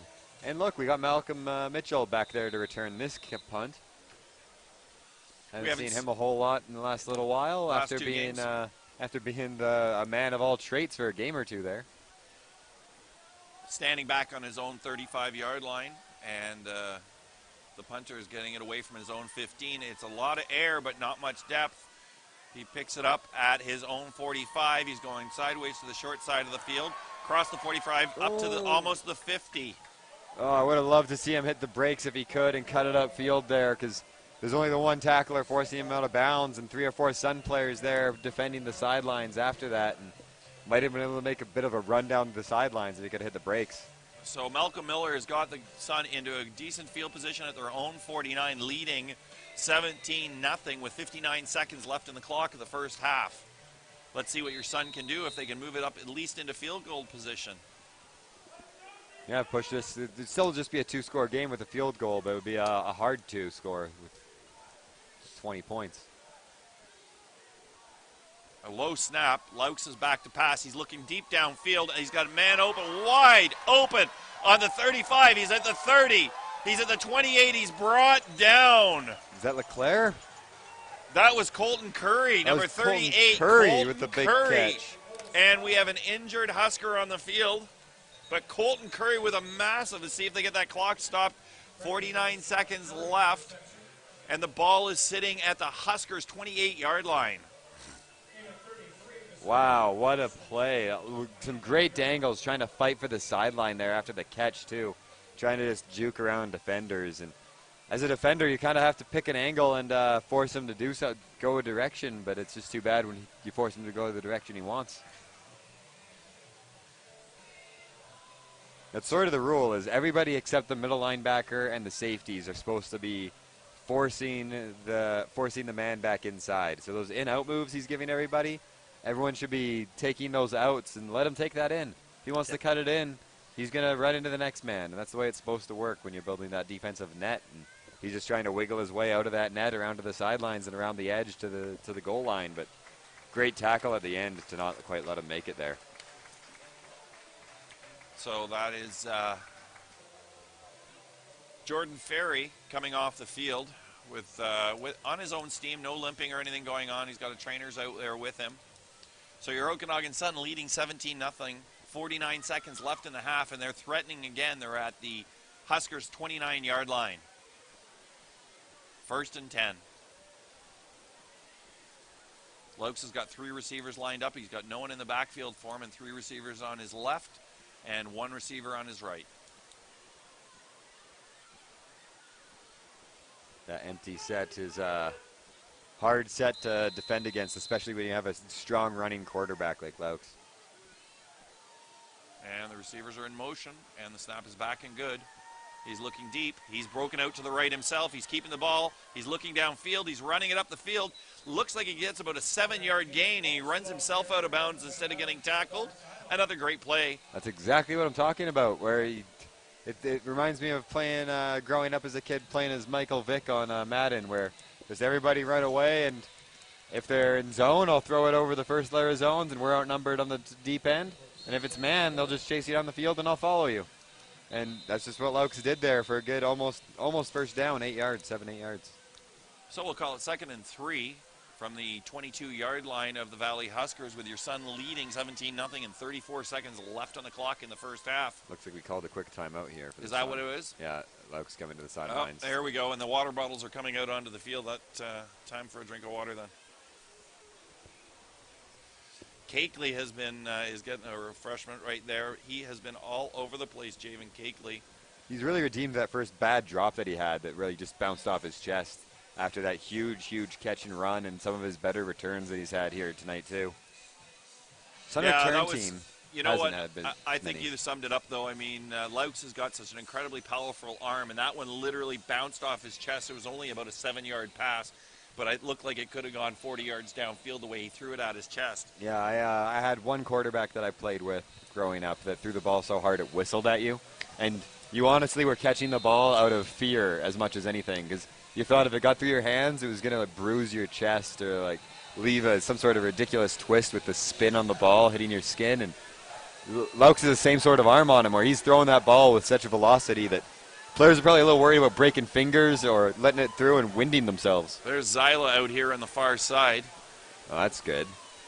And 5 receivers in motion downfield. He's looking down to his right. It's wide open, and it's going to be It was just about an interception, but he was pushed in the end zone, and he dropped the ball, and I think he's gotten winded as well. I can't tell what number that was. Yeah, I think he landed there on the track at the other end, which is not a fun thing to land on. Ihanza was the intended receiver, couldn't get the ball, so instead he just gave a shot to the guy as he put his hands on it. Yeah. So smart play by Ihanza. I really wish Lokes could have identified that a little sooner. That's just the cover 3 zone over the top with the zone man sitting over the top, and if he just threw a hard bullet to Ihanza at about like the 5-yard line, there was a little window there before that, and it would have been nice to see him try to squeeze that instead of trying to go over the top of something that wasn't there. 29-yard field goal attempt for Isaac Wagner, leading 17-0, 28 seconds left on the clock in the first half, so they've opted for the field goal attempt from the 28. It's up, it's far enough, and it's good! Okanagan Sun make it 20-0 on the strength of Isaac Wagner and a 29-yard field goal. Beautiful field goal. Again, Wagner has just impressed me nonstop. And he's contributing points in every game. He's probably going to end this season as the league leader in points. I would not be surprised at all. I'm not sure who else is plugging points on the board like he is. And a lot of that has to do with the Suns stalling in the red zone. But yeah, absolutely. And he has the reliable kicking leg up to the 40, at least the 40, which a lot of these teams aren't really even trying kicks at the 35 pretty regularly. We just saw that earlier in the game where the Huskers turned the ball over in downs instead of attempting a long field goal in the 30s range. They went for I think it would have been a 38-yard field goal, which I don't think the Sun would ever pass up with Wagner. And the kick is away. They're low line drive. Very low line drive, and it's rolling out of bounds at the 6-yard line. That's uncharacteristic of Wagner right there, penalty. Beautiful kick, and it barely rolled out. It was one of those situations, I think, where, if that makes one less flop and doesn't flip over quite as much, it doesn't go out of bounds, and he's looking foolish standing there on the sidelines watching the ball. Even then, you really, really don't like those low-line drives on kickoffs. It gets the ball down the field way too quickly, and it gives them time to set their blocks up and read their blocks. You want that nice high loft so that you give your cover team time to get down there and get in his face as soon as possible, so he doesn't have that time to find a seam on you. 21 seconds left on the clock in the first half. Your Okanagan Sun leading 20-0. The Huskers take over the ball on their own 40-yard line. Not much time on the clock to get anywhere. And the clock is started. The whistle has been blown. It's an I formation. Whitnick goes back to pass. He's going out to the right. Poulin on the sideline gets into Sun territory about the 52-yard line. Really frustrating play there for the Sun defense. We're just a standard smash concept where the slot receiver is running the corner over the top, but underneath that deep zone, but above that low flats zone. And then another receiver just runs that hook to pull that flats defender up, and it opens that hole between the two. And you really need that top cover guy to come down hard. Shotgun formation, no one in the backfield. They're blocking for him. He looks down to the right side of the field. It is going for well it again. Out of bounds.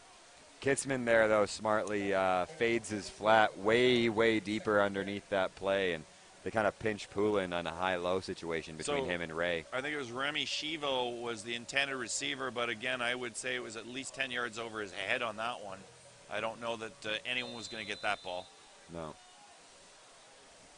So, 2nd and 10 from the Sun 52. Watch for Chilliwack to attack that seam again. And he's back to pass, and under a ton of pressure, he gets it away, and the receiver gets upfield about 5 yards. He is hurt, I think. No, he's back up on his feet. That was Vicklin. Vicklin took a huge Vicklin. shot. Lost the ball. Sun ball. Did he drop the ball? He sure did. He sure did drop the ball, and the Sun have it. They're calling it Sun ball. Vicklin is not a big kid, man. He's like 5'9", 5'10", and those Sun defensive linemen are huge. Yeah. So the Sun take over. Vicklin's been taking a punishment tonight, too, with some of these hits. 5 seconds left on the clock in the first half. 20-0 for your Okanagan Sun. They take over the ball on that fumble on their own 47. It looks like they're going to probably just run around for a second. Maybe one Hail Mary. We're going to see. Oh, There, it looks like you're Taking set a up to take knee. a knee. Take a weird. knee, run the clock down. I'm a little surprised. Second down and 10. There we go. The clock is now at 0. And he's going to go back, take a knee again. And that is the end of the first half. Your Okanagan Sun 20, the Valley Huskers no score. I'm going to zip out, make a call in because your Kelowna Rockets are playing in their home opener. Give a quick report to Regan Bartel for AM 1150, and we'll be back with a very quick halftime show.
This is Jock Tire back at the Apple Bowl with the Okanagan Sun leading the Valley Huskers 20-0 at halftime.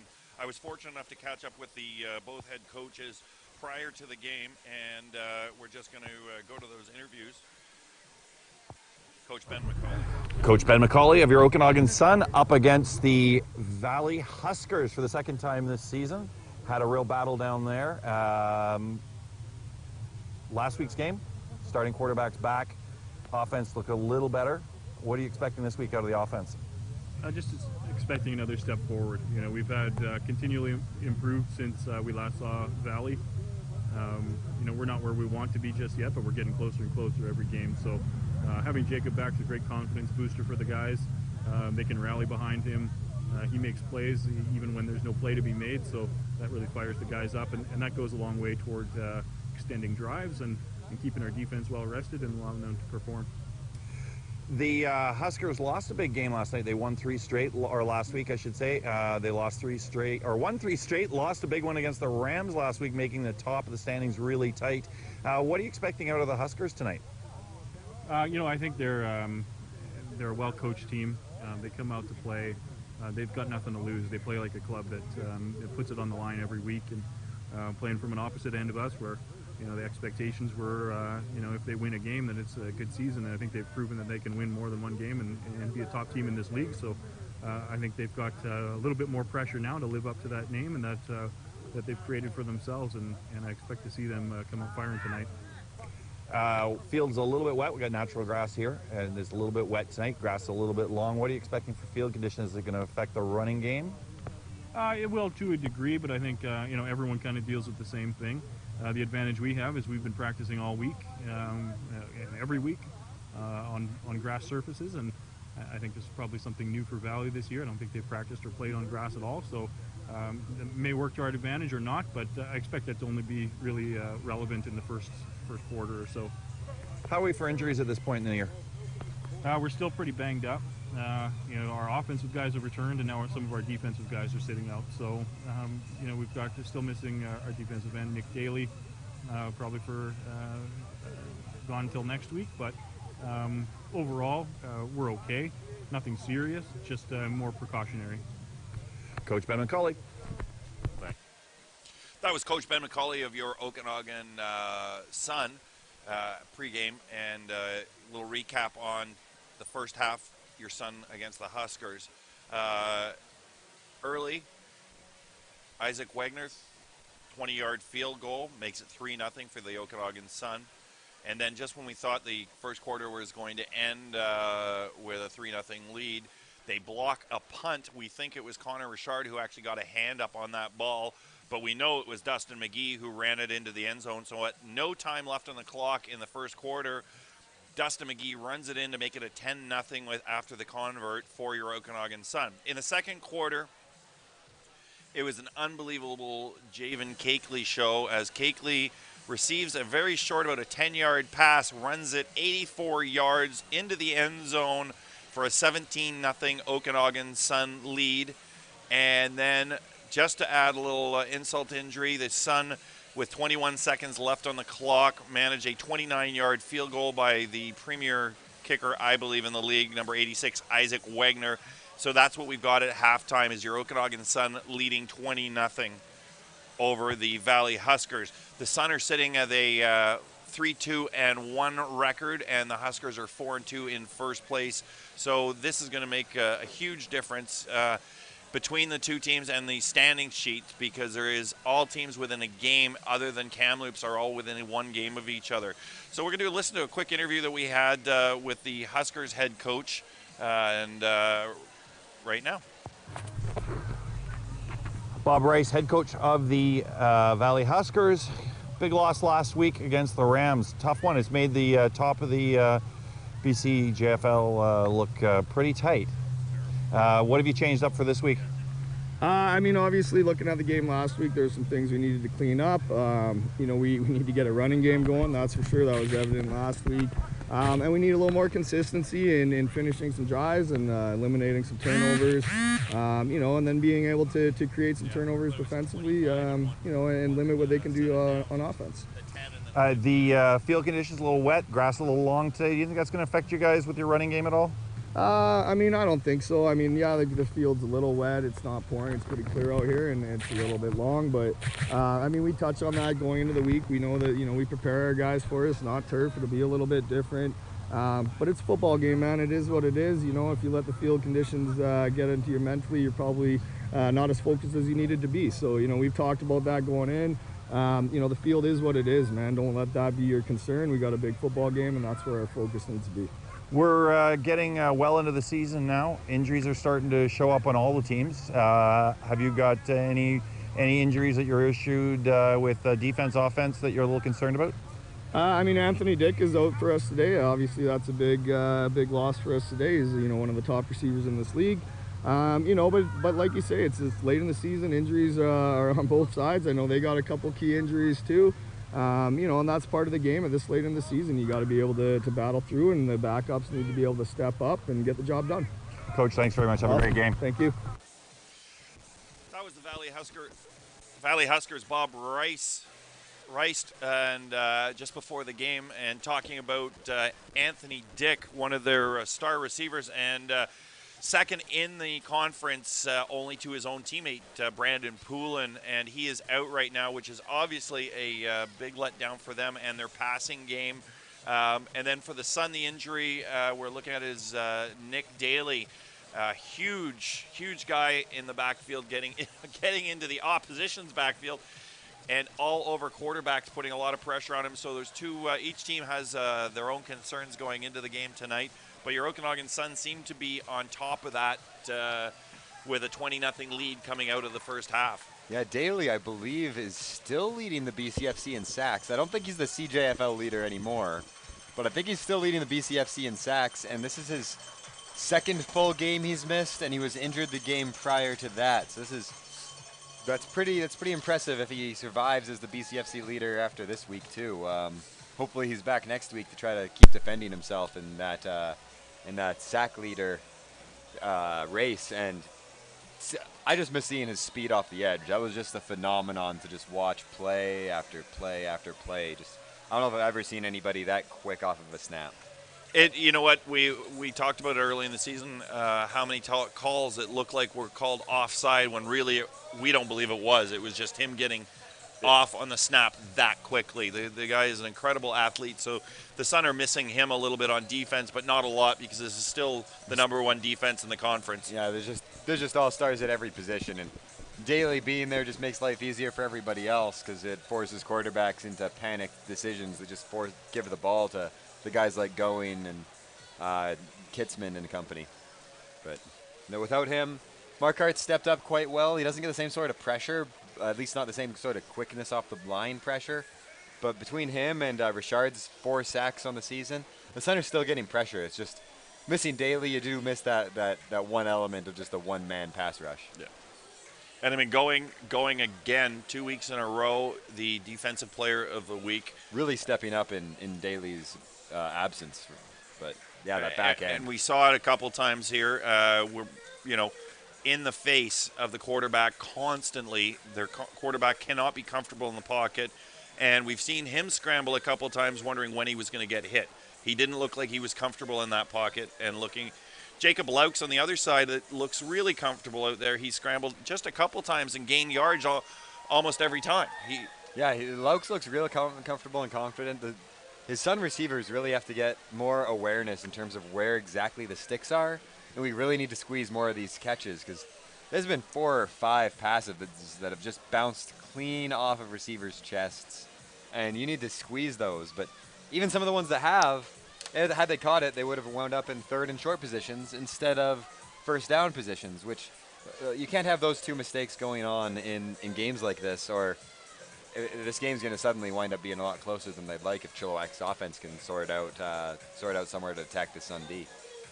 I think there's a lot of respect between both coaching staffs, and what we're seeing is as the game plays on, where there was a weakness, there doesn't appear to be one, and maybe where there wasn't, we weren't seeing early, all of a sudden there's a weakness showing. Both coaches are trying to make alignments changes, route changes, defensive changes in zones. Yeah. It's a very well coached game so far.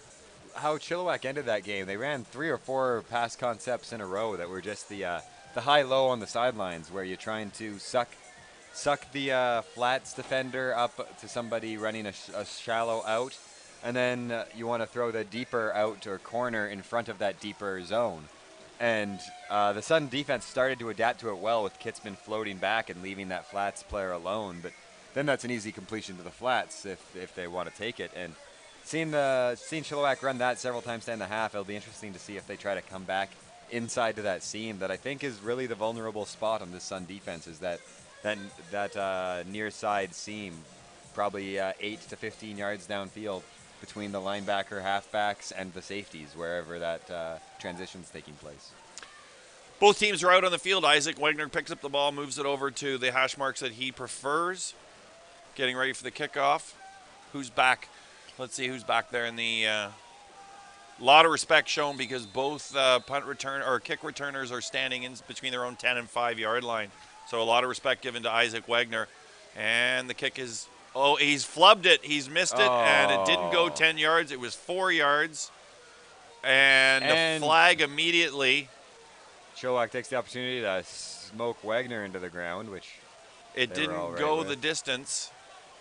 I'm not really sure what I think they were going for the surprise onside to start the second half, and Wagner just kicked the top off it too hard, and I believe it may have just rolled back into the back of his leg. So you kick over the ball, and your leg passes the ball as you kick over it, and it rolls into you instead of. So they're marking the ball at the.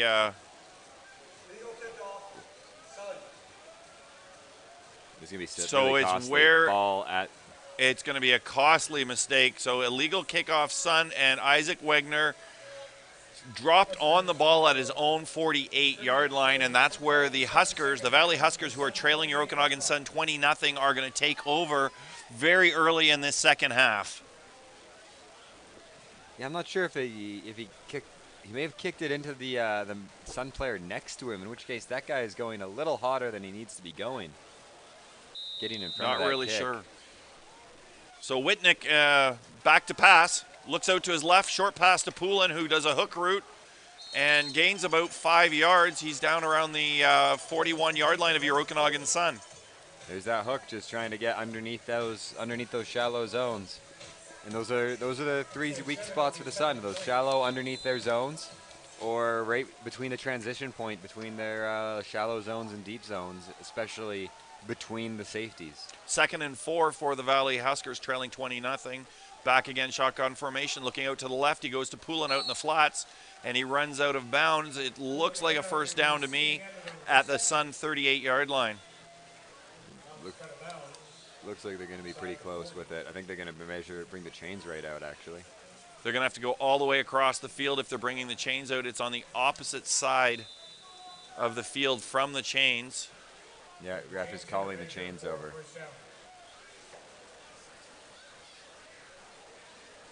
So everybody's got to get out of the way because they're coming all the way across the field. Always entertaining. There we go. Both teams out of the way. It's coming all the way across the full width of the field. Second down. It was a 2nd down and 4. For the Huskers, trailing your Okanagan Sun 20-0. They're in good territory already on a really bad attempt on it looked like an onside or a short onside kick. An attempted onside kick that just hit something on its way to the first down or the 10-yard mark. And they have marked that as a first down, so they'll be moving the chains. 1st and 10 for the Valley Huskers from the Okanagan Sun 38-yard line. Trailing 20-0, your Okanagan Sun. The game's been closer than that scoreboard, Matt, looks because of the blocked punt and run in for a touchdown. Yeah, this game's been really tight. That scoreboard is suddenly a 3-score game, and Chilliwack's got to find a way to punch something into an end zone to make this interesting. I formation, one running back shotgun. He goes back to pass. He looking down to his right, and 2 Sun Great defenders. spot for that ball, and there's flags all over the you place. Knew that was coming. Oh, that was frustrating to watch. Just so late. The intended receiver was missed, and then he was picked up and thrown to the ground. Who's that? Is that 33? I think it's going. I think it's number 20. It is. Tyler Going knows so much better than that, and that is going to be a costly penalty. I think he believes the receiver is Had the squeezed ball. out with his hands. He thought he had the ball. Great placement for that ball. Would have been a tougher catch, but definitely catchable. And, So that's a 15-yard penalty, very costly, moving the ball all the way up to the Sun 21-yard line. So it's 1st and 10, trailing 20-0. And they're just about in the red zone now. He's back to pass. Whoa. It's a handoff, and it is the quarterback is taken down. Julian Whitnick took a shot to the leg, and that did not look comfortable at all. Whitnick went down Although, hard I'm not on the sure. handoff. I think he's going to be all right, though. One of the ends came around real fast for your Okanagan Sun. Whitnick, the quarterback, is limping back into the huddle. Somebody came through unblocked and wasn't sure who to even tackle because Whitnick still had the ball. He hadn't even handed it off yet. And that was quite the shot that he took. 2nd and 9 for the Valley Huskers, trailing 20-0. They really want to get on the scoreboard right now, early in the third quarter. I believe that was even Pelly, too, which is even more painful. He's back to pass. He's looking up the middle, and again through the intended receiver, Keegan Vickland's hands. He's not really happy about that one. So 3rd and 9 from the 21-yard line. That's going to move if they're going to attempt a punt or a field goal. Sorry. The kicking team's coming out, but are they going to go for a field goal or are they going to go for a punt? I believe they're going to kick a field goal from here. So that's going to be about the 27, 28-yard line, I'm thinking. That's Ethan Holman. This is his first field goal attempt on the game, and he's kicking it from the 27-yard line. Vickland running in late.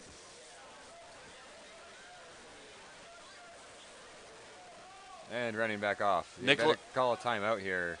Nicholas Nika is in the backup quarterback. He's going to hold the ball. They're about to throw a flag, yeah. And that's going to move the ball back 5 yards for a procedure. And now Vickland's coming back out once again. So I guess they were a man short, and then they waited too long to get their sub in and decided to just take the 5. So he's going to be attempting from his, it looks like it's going to be about the 34-yard line. See if they can get the Huskers on the scoreboard with 13:03 on the clock.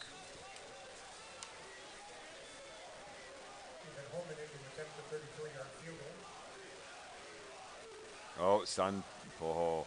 They got lucky. High snap. Ball is up. And it is good.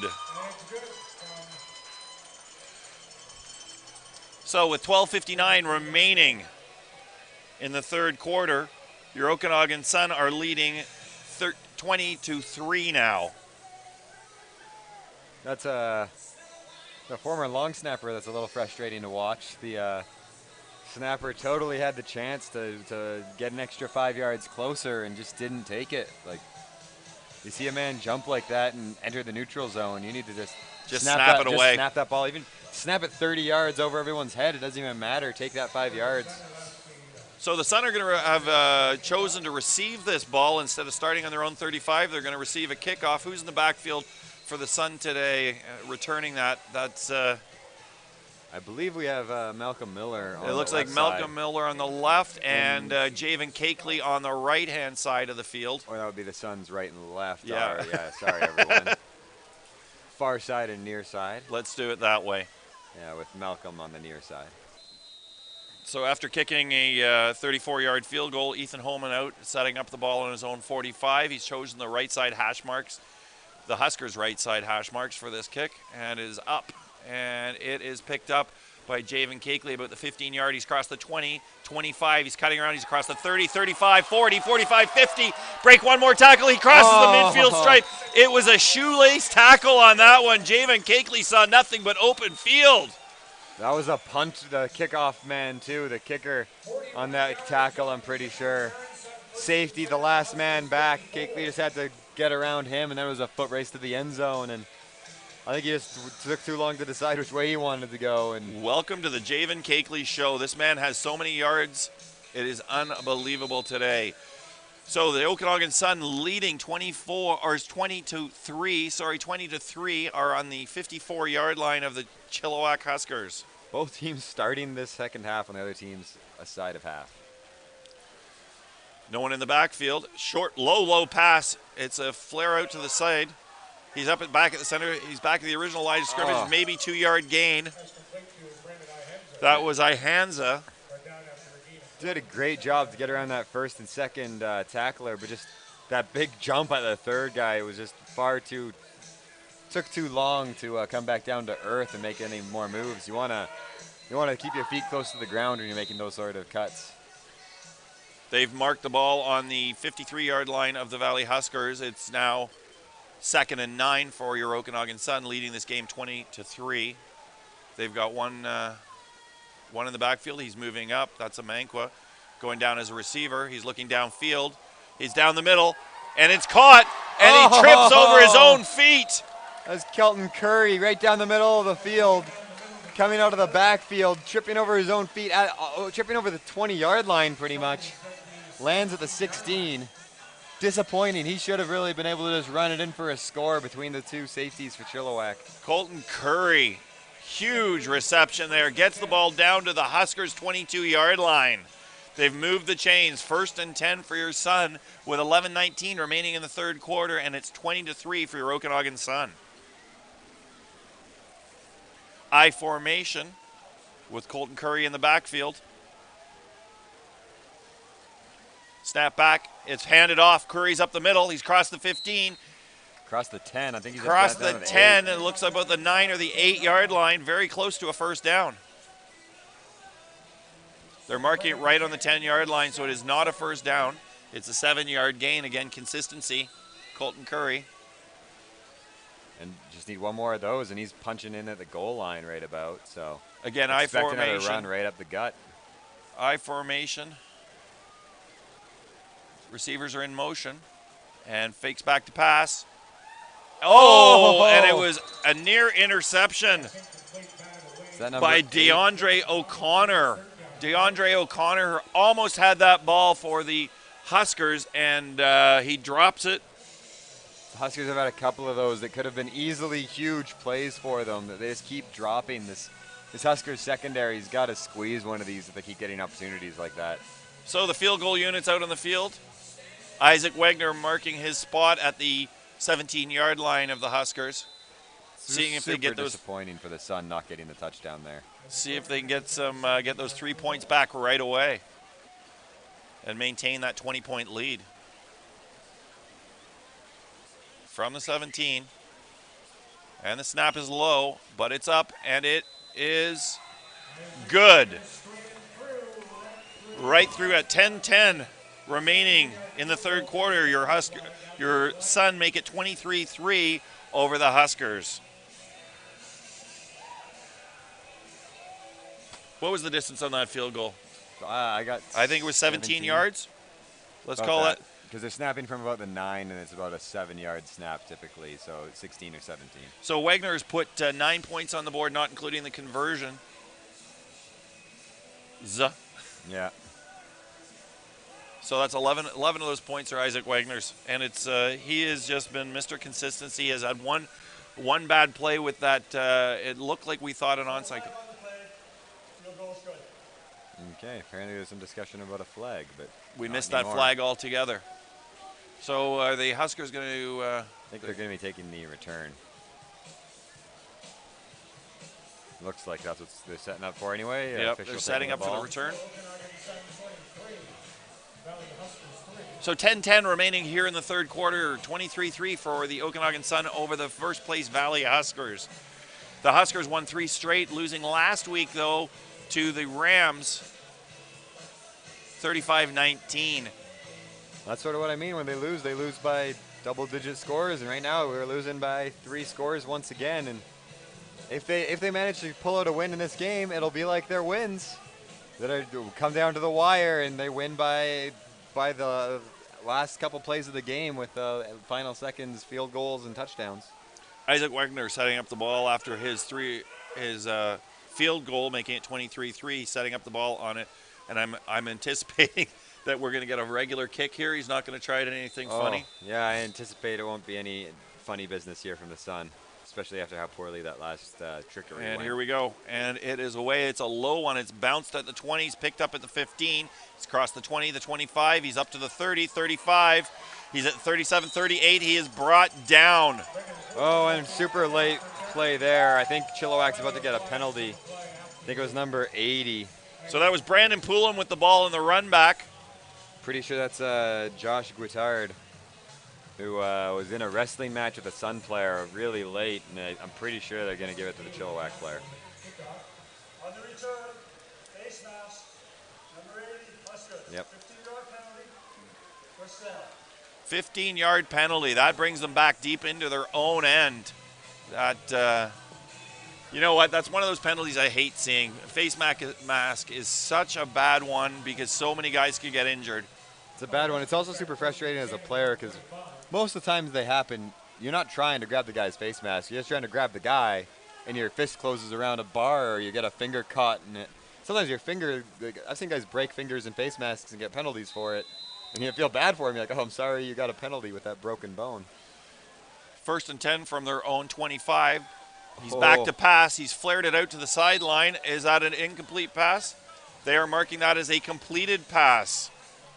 That was number 21, Remy Shivo. Remy Shivo getting that one. They marked the ball about 2 yards short of the first down.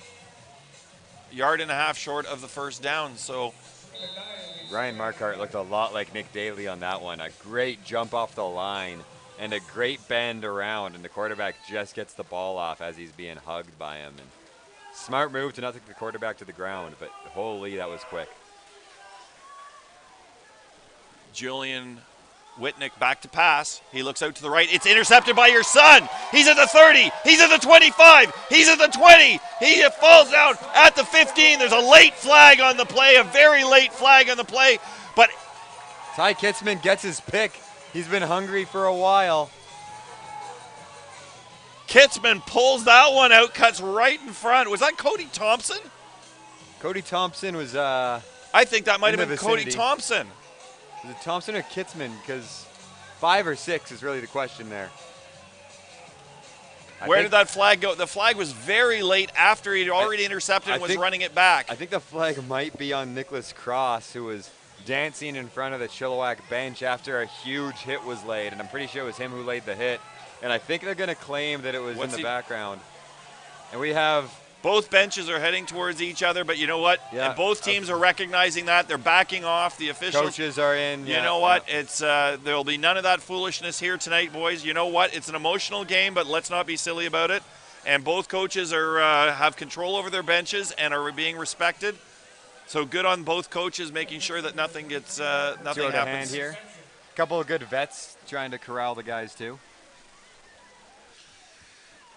That was head coach Bob Rice putting a little glare down there and making sure that his players didn't go anywhere and that the Sun players weren't looking at him. So let's sort it out on the field, see what's going on out there, that flag. We know it's an interception. We know it's Sun ball, and we know that the Sun are leading 23-3 at 9:07 remaining in the third quarter. What we don't know is what that flag was. No, I'm pretty confident it's going to be on some sort of a contact infraction, just from a huge hit laid right next to the ball carrier. I think they're going to say it was a hit in the back. Was it a late block? I would call it in the shoulder. I see one of the Sun players clapping his hands, so I'm not sure whether he's if he's taunting a bench or what he's. Or here we go. Looks like the officials are about to make the call.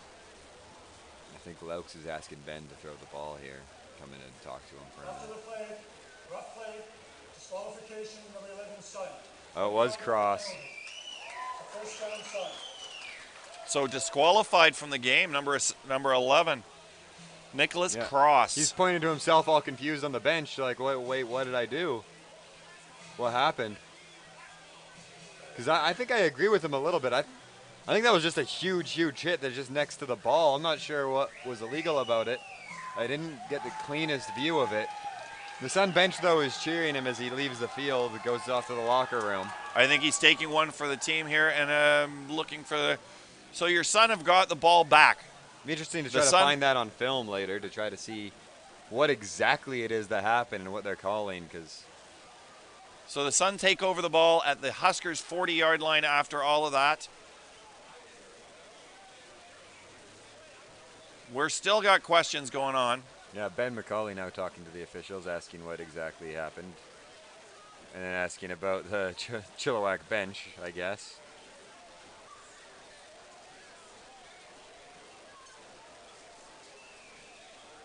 Probably good chance for the refs too to just give this whole game a huge minute to breathe and get the adrenaline and a little bit down in some of these guys who are really rearing to start maybe getting a little too extracurricular out there. Well, you know your Sun are hungry for this win, and you also know that the Huskers, having lost last week and know that they're in first place and about to fall out of first place, are probably really not feeling good about this game right now, trailing by 20 points.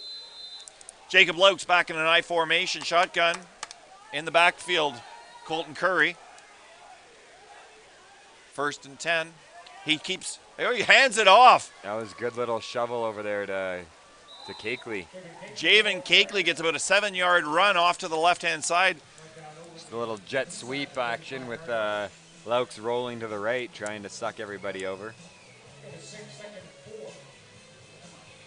1:38 left here in the third quarter. Okanagan Sun 23-3 over top of the Valley Huskers.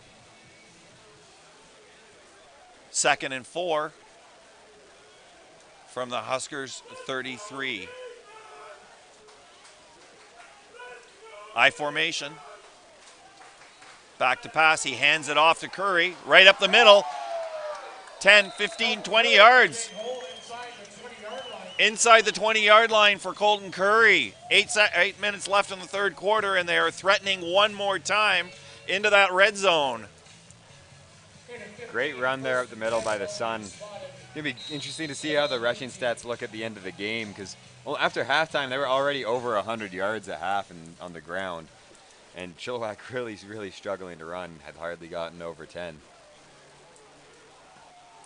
Colton Curry again in the backfield. If he keeps running the way he has been, he's moved up into a split formation. It's back. Oh, it's a flick pass over to Cakeley. He's down the sidelines. He's at the 15, and he's run out of bounds about the 10-yard line. Javen Cakeley. That exact same little jet sweep action that they just ran the other way for a good. They ran it for a good 7/8 the first down before, and then this first down they run it quickly for a quick little. What do we get there? 4 or 5 maybe? And we got a late flag again. And this isn't even a late flag on the play. This is straight up a late flag while both teams are almost huddling. Yeah, somebody must be saying something that's just totally unnecessary. Oh, that's Malcolm Miller right there saying something he shouldn't be saying. Malcolm Miller just ran into the game. He actually just ran in. He was sent in with instructions from the bench, and then he's chirping. It's just, that's frustrating. Yeah. He's frustrated too on the sidelines now. I'm not sure if he thinks he deserves it or if he thinks he was just doing the ordinary sort of field talk that goes on down there. So that's a 5-yard penalty. Your Okanagan Sun 2nd down. Yeah, I sort from of the 20-yard line. Wonder if that's just one of those flags to be like, hey guys, no more of this. 2nd and 11 now. He's back to pass. Laux' pass. He's looking to the right. He's aired it out, and incomplete pass. Intended receiver, Javen Cakeley. Yeah, just trying to put it on a rope there to Cakeley over by that pylon, and Cakeley can't quite reel it in and hunt it down, so we're going to get a field goal attempt. So the field goal unit's running out onto the field. They need to calm things down a bit out there. These guys are, you know what? What's normal isn't normal right now because the intensity is so high. These guys got to watch their chirping because they're going to get called. Yeah, what can sometimes just be like sort of a friendly chirp or just what happens in the game, play to play, part of the psychological part of the game is going to start getting flagged right now just to try to reel this back in because it's a little bit too much of shoving and in-play headhunting going on for the refs' liking. So for Isaac Wagner, a 32-yard field goal attempt. He's kicking from his right hash mark. The snap is good, and it is up. And the field goal is indicated. It is good. So with 6:47 remaining here in the third quarter, your Okanagan Sun are leading 26-3 over the Valley Huskers. That was a very clean kick there from Wagner.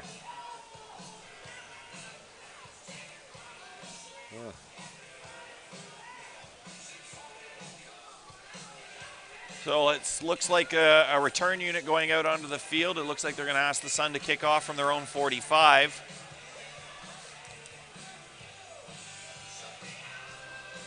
Wagner with his fourth field goal of the game, so 12 points, 2 converts. That's 14 points he's put on the board. Yeah, hopefully he can get a good kick here off of his kickoff.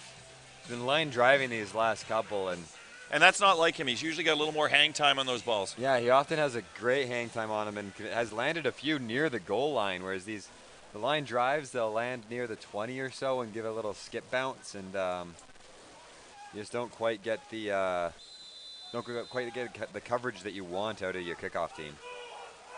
Plus, that first kick earlier had a bad bounce and went right out of bounds, which is a terrible penalty. And it is a line drive again. It's low, and it's down. It's picked up about the 12-yard line. It's at the 15. He's at the 25, and he's brought down about the 25 or 26-yard line. Now I noticed they kicked away. They kicked to the left side of the field away from Poulin. Yeah, Brandon Poulin has been a weapon, and that might be what they're trying to do, is avoid Brandon Poulin. That wouldn't surprise me at all, is just keep the ball away from Poulin. Wagner's lucky he didn't have more velocity on that, because it was rolling towards the sidelines again, and had it spun instead of just kind of swirled in the grass there, that it rolled instead of spinning, he might have had another penalty on his hands, which is not a good trend to be setting. From their own 26-yard line, the Huskers, trailing 26-3, take over the ball. He's back to pass. He's looking down the sidelines. Oh, and a flag on the play. I think you're going to see pass interference on that one. Yeah, I think they're calling pass interference on the Sun defender there. That was Jacob Penner was the intended receiver. I think Cole Streger there on the Sun, number 19. But I'm not sure about that. I think that's a pretty good defensive play. Hand on the guy, reach over for the ball. Although if he didn't reach the ball and did give too hard a tug, I could see them why they'd pull that. So they're marking the... So it's a first down. The Huskers have the ball on their own 36-yard line, trailing 26-3. There's just 6:32 remaining here in the third quarter. I formation. He's back. He hands it off, and he goes right up the middle. Good run for Chilliwack. Looks like about a 5 or 6 yard gain. Who's the man at the bottom of that pile? I guess Vickland. I think it might have been Jordan Ferry. Or is that Jordan Ferry out there? Sorry. No, it's Vaughn Richardson. That was Vaughn Richardson with that 7 yard gain. 2nd and 3 for the Huskers. 6:05 on the clock in the third quarter.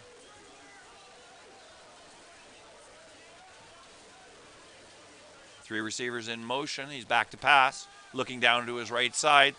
Poulin, no, it's not Poulin. Is Desnoyer, and he gets about right on the first down marker. Looks like that's where they're going to mark it, and they're going to move the chains, I think. I think they should give him they should give him that. Yep, it's first down. And they are moving the chains. First down for the Valley Huskers from their own 46-yard line. It's set up on the right-hand side, hash mark, so the strong side will be the left side. Split formation, one back. Three receivers on each side. He's back to pass. Looking deep down the field, and... incomplete. There's a man down for Chilliwack. Jacob Penner, intended receiver, probably about 5 yards beyond his reach. Poulin, I think, is starting to cramp up a little bit because he was just down on the field hard for a second and popped back up and is walking back to the huddle as though nothing happened. So I'm thinking maybe he's cramping up. He's been used a lot tonight. He might just be starting to show the wear and tear of being bounced around by this Okanagan Sun defense. Julian Wittick has been in every game this season for the starting quarterback for the Huskers. He's aired it out down the right-hand side. Poulin there, and they are indicating that has caught right on the sideline. A huge gain deep into Sun territory. He took it down to the 38-yard line of your Okanagan Sun.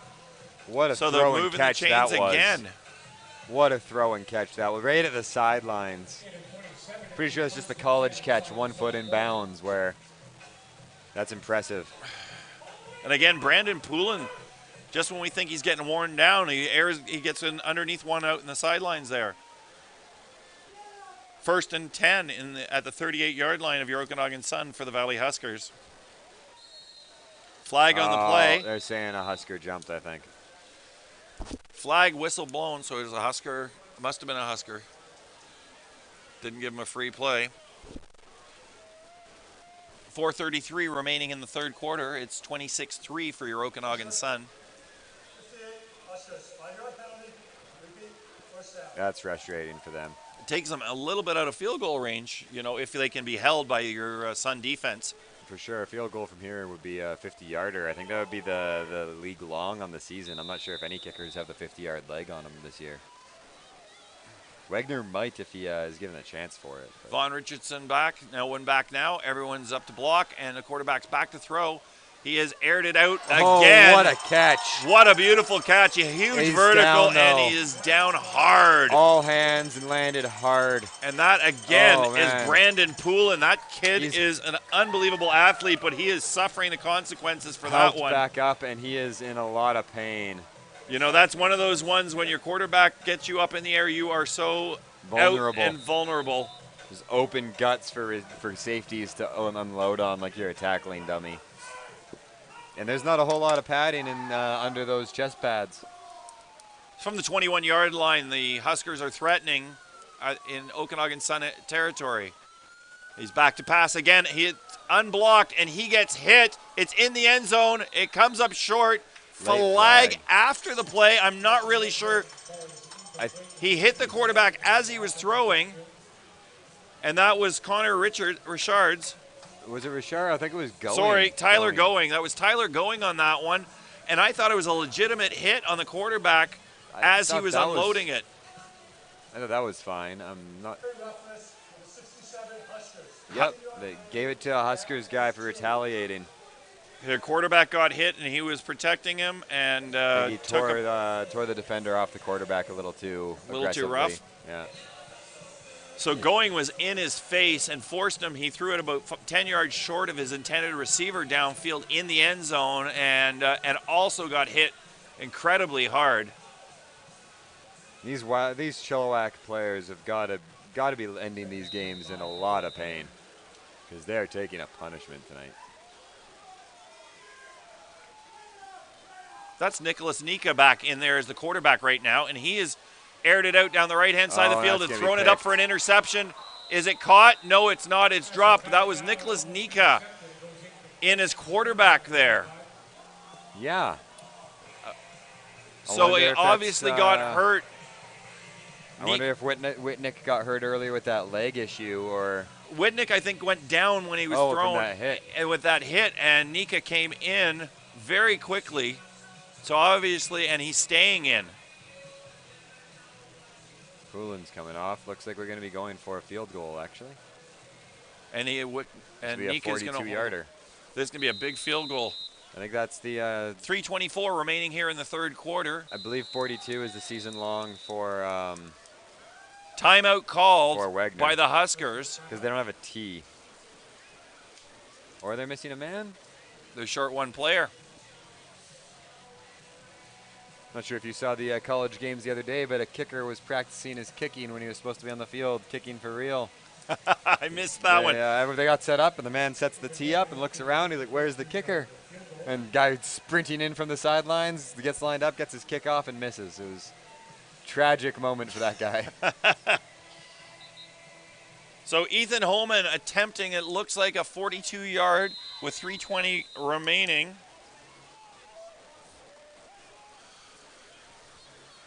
And the Sun have put one returner in there, and the kick is up. And it is good, just over the bar. Ethan Holman makes it a 26-6 game. Wow. I think that does tie the season long for the league. Last time I checked, I haven't checked in a few weeks to see if anybody's kicked longer than a 42-yarder, at least successfully. And last I saw, Wagner was the only one with a 42 as his season long. Big news on that play is that the starting quarterback, who has been their starting quarterback all season long, Julian Whitnick, just missed 2 sets of downs. So, wow. Hopefully, I don't see him laying on the bench or anything anywhere. So, Hopefully I'm he's just out there somewhere. I'm just all looking right. for him there right now to see where he is, and I do not see that big number 5 I don't out see him there. on the bench at all anywhere either. No, and he was changed out really quickly after that hit. And he was, like I said, he was stretched out pretty good when he got hit. That arm was obviously not even in just in a forward motion. So Ethan Holman kicking off, the son of elected to receive after that field goal, making it 26-6. We got an onside kick coming up. And they got the hands unit out there. And it is the 10 yards, it's 15 yards, it's caught. And he's running sideways. He crossed the 45, he's across the 55. He's at the center field stripe. He's into Huskers territory at the 50, at the 46-yard line. Ty Kitzman there with a good little exciting attempt to return it after he catches it clean.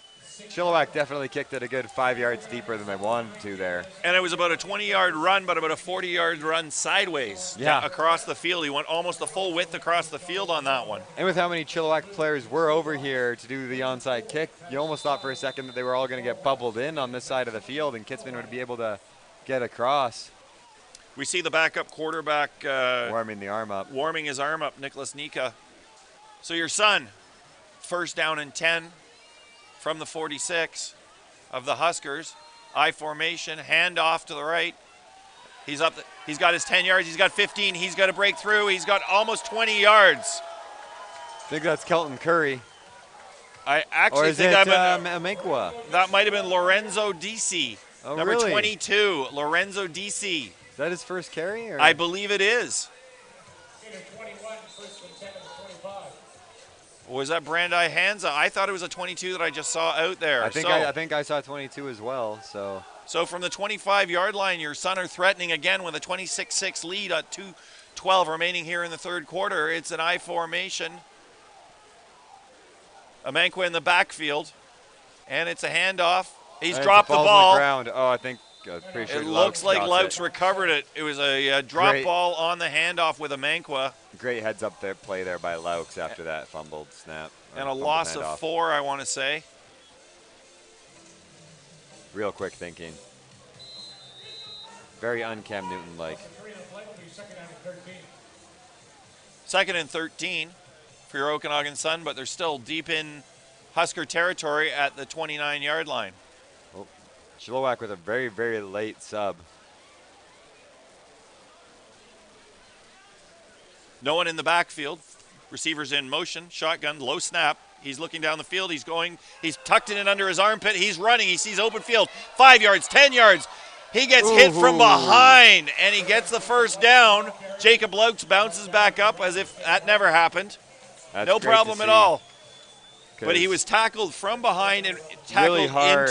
into another defender. Yeah, hard head first into another defender, and I'm pretty sure it was a head injury he was recovering from. So you don't like to see guys go into contact like that, hard and unexpected. But he pops up, so I'm sure he's fine, but did not look like a comfortable contact. Your Okanagan Sun are threatening again with a 26-6 lead with 40 seconds remaining here in the third quarter. They're at the 15-yard line of the Valley Huskers. First down situation. I formation in the backfield. 22 takes the ball. Gets 4 or 5 anyway. Lorenzo Dissi.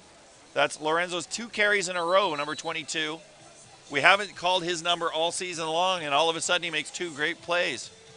And he's, again, like the running backs before him, gaining that 6, 7, 8 yards, which are so important. Yeah, that's just a good, strong offensive line, blocking up front, pushing hard and pushing well, and pretty smart run calling plays here by the Sun offensive coordinators. We have a trainer on the field, Sun player down, and it is Lorenzo, I think, and he is on his back. I think we have Malcolm Miller about to come back into this game too. Especially after the last couple of weeks. Miller 3 or 4 weeks ago having a couple of really big games of just getting all the touches for the Sun offense. I think last week it was Keon Ashani with a couple of huge plays.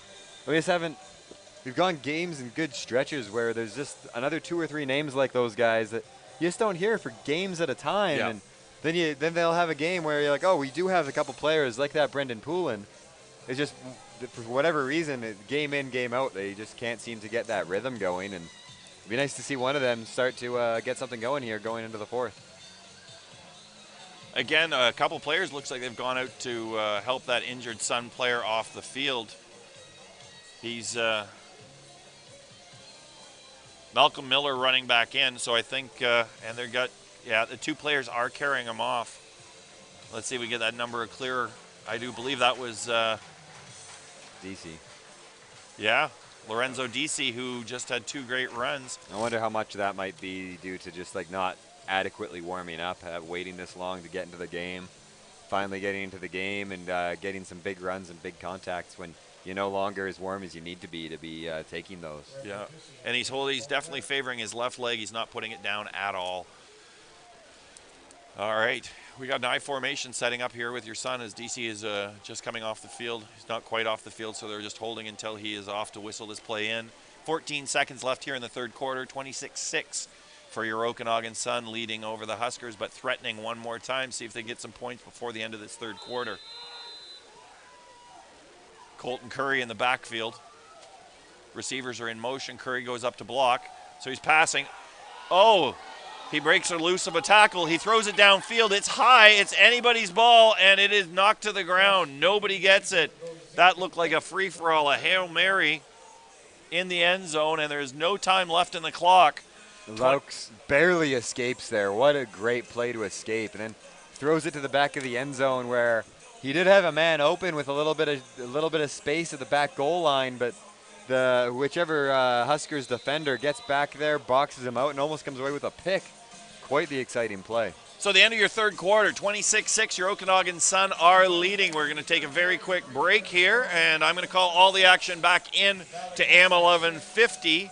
And again, thanks to Remax Kelowna for providing this streaming.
Well, we're back with Wagner about to kick a 20-yard field goal.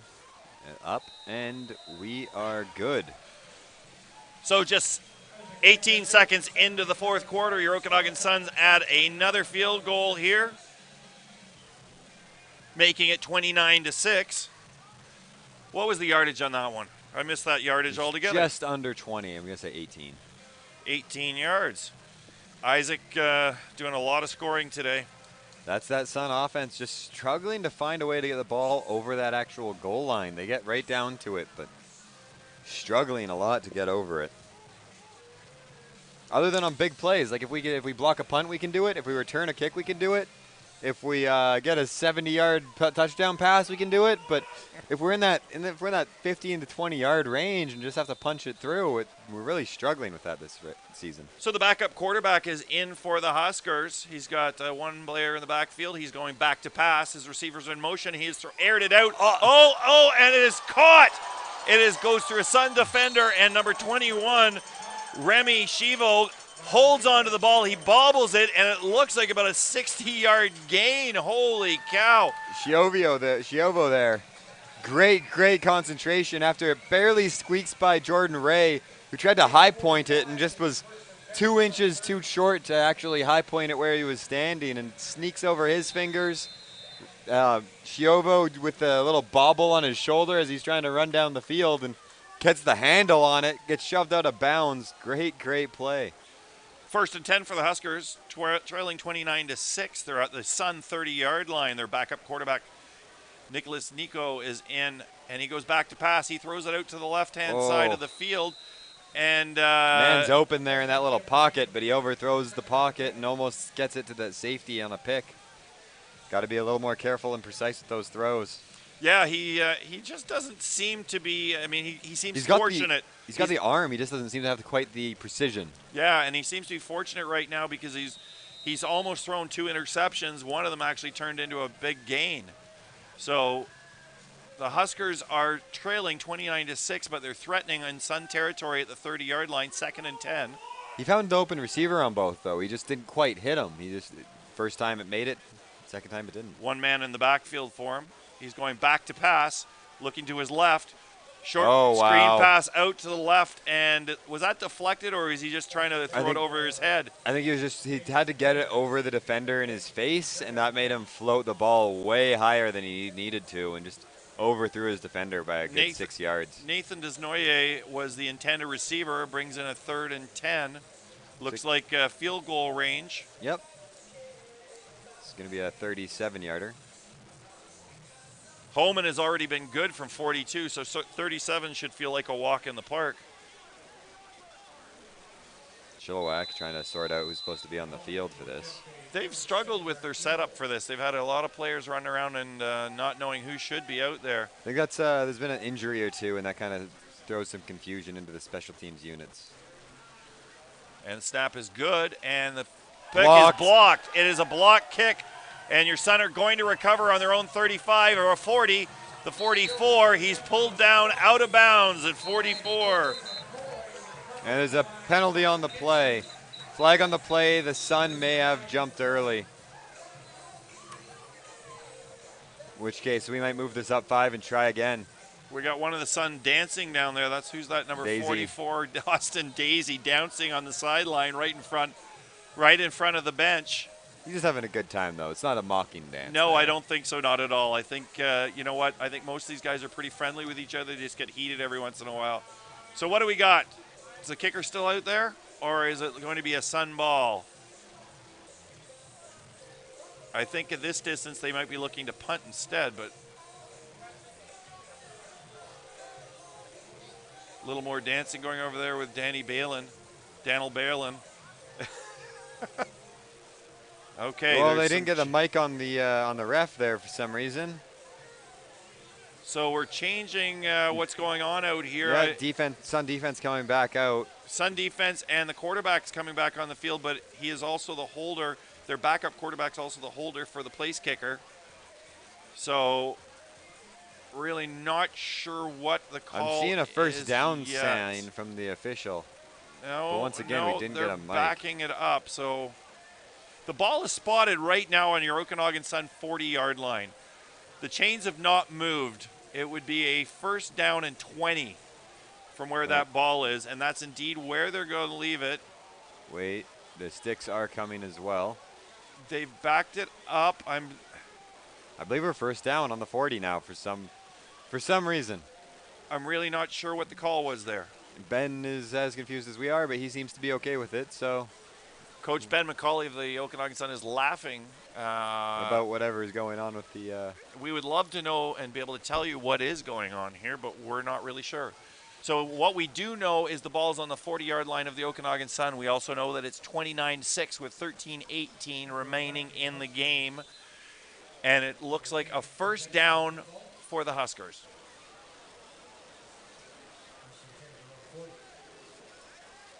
And so first and 10 from the 40. Backup quarterback Nicholas Nika is in for the Huskers. And here we go. And he's going back to pass, and he's aired it out down the sideline, and it was and out he of found bounds. the right guy again, just didn't get the arm he needed to get it to him. Disappointing there. Sun rusher trying to pull a Connor Richard and go over the running back, but didn't quite get the hop for it. That was pretty amazing. The air that he got on that one to try and block that pass. Yeah. All right, so 2nd and 10. Huskers trailing 29-6. 13:04 remaining here in the final fourth quarter. Poulin on the No far one in the side. backfield. It's kind of a split. He's back to pass. Receivers are in motion. There's no flags. And it's aired up there, and it looked like a Sun was going to get that ball. It could have been offensive pass interference in Mike. It's an incomplete pass. So it's no flags on the play. It's a 3rd and 10. I believe this quarterback's thrown it to Poulin 3 of 4 throws or 4 of 5 throws now. So if I'm the Sun defense, I'm really going to start just double and triple teaming Poulin. Which really you should have been doing from snap 1 of this game, considering. So we're going to have that field goal attempt, or is it going to? Yes, it is. It's going to be a field goal attempt. Oh, wow, from the 47. This is going to be a new season long for the BCFC, I believe. 47-yard field goal attempt. And it's chipped Oh, off wow. to the side. Oh, Number 21 onside picked it man. up. It's an onside kick. Oh, He is knocked down at the 2-yard line. Unbelievable. What a and they're great giving play. him a touchdown. Arms in the air, touchdown. And they are signaling a touchdown. What a brilliant, brilliant play from Chilliwack. Remy I've Shivo. never seen that. That was amazing. Remy Shivo. The onside kick from the field goal formation. Wow. What? What a great play. I'm shocked at the moment. That was unreal. So Wow. That makes some sense, though. I was thinking, like, I don't know, man, 48. 42 was pretty tight. I don't know if he's got another 6 yards in that leg, but brilliant, brilliant play there. I'm not even sure how you scored that one. And he did. He actually got knocked forward and out of bounds. Over Remy that Shivo, pylon. congratulations. That was a beautiful fake and run down the sideline for that touchdown. And we're going for the convert right now. Snap is really low and is up. They get it. It is good. 29-13 at 12:33 remaining in the game. And that was a brilliant play. You know what? It's this whole thing we were talking about earlier. A lot of really good adjustments being made by coaching staff. I'm just still in shock. Rarely do you see plays that you just haven't seen before. And I'm pretty confident I have not seen that play before. That was brilliant. That was awesome. That was. And fun to watch. If you've never been to an Okanagan Sun game, you need to come and catch them in person because just seeing that one right here live was unbelievable. So I'm going to expect an onside kick right now. I thought it was blocked. And I was like, oh, no, this is terrible for Chilliwack. Great play for the Sun. I can't believe we blocked yet another kick. And then suddenly the ball's just sitting in front of Shiovo. I'm like, why is he over there? How'd he get there? This is deliberate. Wow. So they're loading up the left side of the field. Ethan Holman is setting up his. Gonna try that. They're going to try that again. onside kick again. They're loading it up. Their goal is to land it in front of where Ty Kitzman's lined up over there on the sidelines, but They need to get at least 10 yards, and Oh. it's gone the 10 yards, and he falls on it. He does wow. He I does think not Chilliwack recover caught it. it. Chilliwack covers it. He tried to falls- lay on the ball and it squirted out from under him. And I think the next layer it was Chilliwack wrestling the ball free. Yes, it is. Number 26, Daniel Mills comes up with the ball. Really fortunate for Chilliwack there. That Sun player should have been able to squeeze that as he laid down on the ball. He literally laid on the ball and Yeah. it squirted out from underneath him. Now the defense has got to come up big. Yeah, defense is probably starting to get a little tired now too. They've been on the field for quite a while. Quite The a bit. Okanagan Sun are still leading 29-13, but there's only 12:28 remaining in the final half of this game. Three receivers in motion. He's going back to pass. This is their backup quarterback. He throws it. Oh, it's almost picked off. That's That was Jordan Ray. Jordan Ray And just again, picks they're that throwing off. it at Poulin, and I think Ray is starting to pick up on that and knows that Just at some hooked. point they're going right to Poulin and just eyeball him. He just hooked right in front of Poulin. So 2nd and 10, trailing 29-13. They have the ball on the Okanagan Sun 52-yard line. I cannot believe how often he's targeting Poulin too. Like he's got to find another guy to at least look at. This is Nicholas Nika, the backup quarterback. He came in the third quarter, injury on a hit. There we go. And that is a short hop that looks like an incomplete pass to Desnoynier.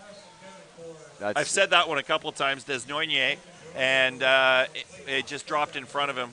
Yeah, pass was just 2 yards too short for him, and got to complete those. At least he threw it to somebody other than Poulin, who was actually open enough to catch a ball. Just didn't quite get the ball to him. So 11:56 remaining here in the game in the fourth quarter. 29-13 for your Sun. It's a 3rd down and 10 from the Sun 52-yard line. I'm sorry, but I'm looking for whatever could happen. These guys have obviously got some rabbits in their hats. Chilliwack's got a trick or two up their sleeve, too. I don't expect to see it on a 3rd and 10 punt, but you never I expect know. to see it again before this game's over. And here we go. They are doing something. And it's a short kick. It's onside kick. And it's at the Cakeley's sidelines. It's gone out of bounds. Oh, wow. And they're very fortunate it went out of bounds for the Sun. It was an onside kick, and it wasn't their kicker. Yeah, up direct to the up back onside kick with all the other up backs onside. And Chiovo again almost made it to the ball on the sidelines with a Superman slide to be the last man to touch it, but couldn't quite make it there. So your Okanagan Sun take over the ball on their own 25-yard line after all kinds of fun plays here brought to you by the Valley Huskers. Oh, yeah, absolutely. If you're a community guy or if you're playing coaching in a CFL league in terms of rules, you need to be doing this because these are some awesome plays here today. Slow snap, and the ball is dropped. I think Chilliwack just got it. And Chilliwack may have recovered that ball. There's a flag on the play. Somebody may have been offside. Chilliwack has recovered the ball. It was a low snap. The Okanagan Sun seemed to be falling apart here. It was a terrible snap. What caught me off guard there was they're pointing first down Sun. Was a player came running off the field. One of the at the last second, it was offside. There we go. Rough for the Huskers. That is a rough play for the Huskers. Great for the Sun, though. They really need to sort these cobwebs out, get this rust off, whatever it is that's going on. The Sun need to shake it off and get rolling down the field again because this game's not over, and Chilliwack wins all their games by putting a ton of points up in the fourth and squeaking out with a 2-point lead. So 1st and 5 from the Okanagan Sun 30-yard line. 1st and 5 with your Sun leading 29-13. Yeah, empty backfield. 5 receivers up on the strong side. Sorry, 3 receivers on the strong side. He goes back to pass. Short, quick route. A little bounce pass to Cakeley. But it's dropped about a yard in front of him. Hits the ground before he can get to it. So it'll be a 2nd and 5 for your Okanagan Sun. 10:54 remaining here in the fourth quarter. 29-13, your Sun lead this game. 2nd and 5. Let's see what formation we get. You know, the way the running backs have been working this game over, I'm surprised that he just doesn't, use one of them. Yep. Especially when you see Colton Curry in the backfield. Yeah. We need to start running this rock again and keep the clock going. That clock moving. He goes back to pass. Short pass over to Javen Cakeley. Lots up of the side. field. Lots of room. Cross the 50. Cross the center field stripe. Cakeley gets it deep into, well, not deep, but well into Husker territory. They got to feel a little bit better than they were a few moments ago. It's only 10:25 remaining. The Sun lead 29-13, and at least they're moving the chains now. Yeah, great play there by Cakeley, just racing over to the sidelines. I'm a little surprised he didn't try to turn that into a little more of a punt return style yards after catch and be hunting for the goal line there because he's got the moves for it, and there was a ton of field for him to take advantage of. But just race to the sideline, get across the center stripe. I formation again. Curry in the backfield. Hand off to Curry. Curry's going out to the side. Racing to the sideline. He's crossed the center stripe. Crossed the 50. He's just over the 50. Looks like he's got into about the 48-yard line. Great 6-yard run there by Curry. Again, so consistent, the running backs for the Okanagan Sun. And it burns up clock time. Yep, that's really what the Sun are fighting with right now, is trying to burn as much clock as possible, although Curry running out of bounds won't help a whole lot. 9:57 here remaining in the final quarter. Sun with still a 3-score cushion anyway. Again, Colton Curry in the backfield, I formation shotgun. 3 receivers loaded up on the strong side. Rolls Low the snap again. Laux scrambling out of the pocket. He's tucked it under his arm. He's running. He's down 40, 35, 30-yard line. He gets across. He puts his head down and rolls across the 30. Big first down deep into Husker territory. He just absolutely loves to lower the shoulder into safeties and defensive backs. And honestly, the way he lowers himself so hard, so often, and every defensive back knows it, braces hard for it, I am pretty surprised that he hasn't tried to hurdle anybody yet, because they get real low and just brace for impact. And you still see number 10 kind of moving his arm around a little bit out there. He took a shot to the shoulder. Colton Curry in the backfield. He's moved up forward. He's going to block. They're going to pass. Oh, Again, a offside. low snap. Very low snap. Laux has dropped the ball into his arm. He's across the 20. He's at the 15. He's brought down. What is going on with these snaps? I am not sure. We're rolling a lot of these snaps back to the quarterback. And Curry was offside there by a good step. He was almost hitting the D lineman before the ball was snapped, so I'm pretty sure this is coming back. Looks like the Sun are rotating centers, or they're rotating linemen anyway. Not sure if that is the center. So that was called against the Huskers, it looks like. Oh, wow. Number 25, Easton Montour. I was certain that Curry was offside here. So they've moved the chains. Your Okanagan Sun first down at the 15-yard line for the Huskers. They're leading 29-13 with just 8:50 left on the clock. I formation, Colton Curry back in the backfield. He's running up to block. Laux is back to pass. He over It's to Curry Curry. at the 10-yard line. 5, touchdown, Okanagan Sun. That was a smart play by Curry. I don't know if you I'm saw. seeing Pelly in the midfield just dancing. He's doing a jig. I've never seen anything quite like that one before. Brilliant play there by Curry.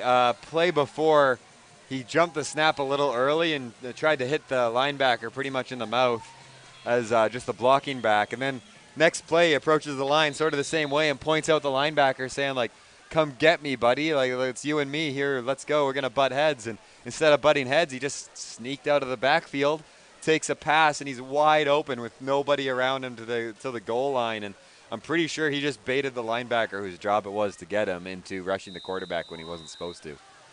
I'm pretty Isaac confident. Wagner, the punt is good, or the kick is good, making it a 36-13 for your Okanagan Sun, and it's officially a rout here with just 8:34 remaining on the clock. Wow. It's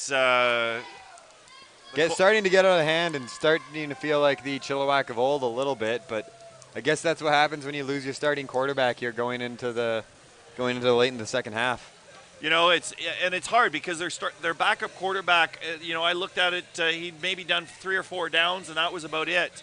So it's got to be hard for his receivers and even just their handing off the balls to the running backs. And he's a lefty, which the ball comes at you a little bit different when you have the ball spinning the other way on you. And like I mentioned earlier, he's really leaning hard on Poulin, and the Sun defense already knows it. And if you're just going to telegraph your passes like that, it makes it a lot easier to defend. So Shivo back on the one side. I'm not sure who's back on the other. Your Sun are kicking off after that touchdown. It's a beautiful high kick. Over to Shivo, who's got the ball about the 12-yard line. He's across the 20, 25. He's up at the 30, and he's brought out of bounds around the 31-yard line. So with 8:27 left on the clock, your Okanagan Sun are defending a 36-13 lead. And let's see what the very exciting Valley Huskers have up their sleeve this time. Yeah, they're definitely trying to get a little more creative to get some points on the board, and it worked for the one trick play, not so much the other one. But Sun defense better be fully expecting all sorts of trickery on this drive. So starting from their own 32-yard line. I'd like to see us start with maybe a flea flicker. That would be good. They've got one man in the backfield.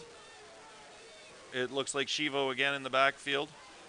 Receivers are in motion. He goes back to pass. Shivo is blocking. He's passing down the left side of the field. It's up and caught. What And- a beautiful catch by Jacob Penner. I was not sure he held that all the way through, and it might have gotten pulled out, but he did hold that all the way through. Sun defender all over him. Jacob Penner puts it up all the way to the 54-yard line. That was a great pass to not throw to Poulin and give somebody else a chance to make a ball there. Nicholas Nika on a great deep pass. He's clearly got a good arm on him. It's just a matter of can he get on the same page with his receivers, and can he read the Sun defense well enough to drive this field? That clock is still ticking. 1st and 10 from their own 54, trailing 36-13. He's back to pass again. Short route up the middle, first down achieved. Couple extra yards there. It looks like he's doing himself a fine job here going down the field. That's Remy Shivo one more time. They're moving those chains, and that clock is still ticking at 7:16 remaining in the fourth quarter. 36-13. And again, this is all being done with a backup quarterback as Julian Whitnick got hit hard just as he was releasing the ball and immediately went off the field. Nicholas Nika has been moving the ball really successfully. He's back to pass again. He's just about tackled, and he throws it over the head That was almost of a little late. Desnoynier. And Desnoynier takes a light hit. It looks like he was back to – that's why there was no penalty on that play. He kind of eased up right at the end. He didn't want to hit him too hard, and he gets a pat on the back for doing that from the opposition. So 2nd down and 10 from the Sun 44-yard line. It's the second time he's had Denoye opened over here on this near side and just hasn't been able to quite connect. Last time was a little short, that time a little tall. We've got a split back there who's coming up to block. He's passing. He's gone deep into the pocket to pass. He lets it go, and it's intercepted by your Okanagan Sun. He needed to he's looking for that seam, and you need to hit that seam like a strike. Tyler Tried to Going. touch arc it in, and just couldn't put too much touch, and it let Going get under it. Going just was right there all over that ball. Playing center field pretty much in baseball, just running under it. So your Okanagan Sun have the ball back on their own 28-yard line, and leading 36-13 with just 6:37 left on the clock. Yeah, you want to be hitting those seams with the one arc is put on a rope where it's just a straight bullet. The 2 arc is kind of that good hard throw downfield, and the 3 arc you let your guy run under it. He kind of 3 arced that, and he really needed to at most 2 arc it. And it's a fake handoff out to the sideline, and it's a drop pass. Intended receiver Brandon Ihanza. He didn't have the Ihanza on that one. No, he did not. Sorry, dad joke. Oh, that's all right. I think that fits into the announcer joke with box 2. So 2nd down and 10 from their own 29-yard line. Oh, and Hans is going to get himself a penalty here in a minute if he's not careful. He's standing next to the Chilliwack bench, so they're saying stuff to him, and he's just turning around pointing at the scoreboard as his response. Hey, look at the – or maybe he's mad at the time? I don't know what's going on. I think it might be a time clock thing. Because he's really, really – He's talking to their bench, and it doesn't seem to be unfriendly. Let's put it that way. And I don't – it's not unfriendly on his part. You can be a friendly jerk. All right, we got an I formation, shotgun. Receivers loaded up on the right-hand side. And they're in motion. Handoff to Colton Curry, who's broken up the middle of the field. Wow, he's my gone. Touchdown. Goodness. Across the midfield stripe. There's nobody there to stop him. All the way to the 15 to the 20. Touchdown! Your Okanagan Sun! Great effort there by Josh Robinson. You got to give a guy credit for chasing Curry all the way down the field and grabbing at his shoe at the 5. No doing, though. Curry into the end zone. Kelton Curry, touchdown. That's going to help his yards. He had 45 yards at halftime, so he was pretty much on pace for 100.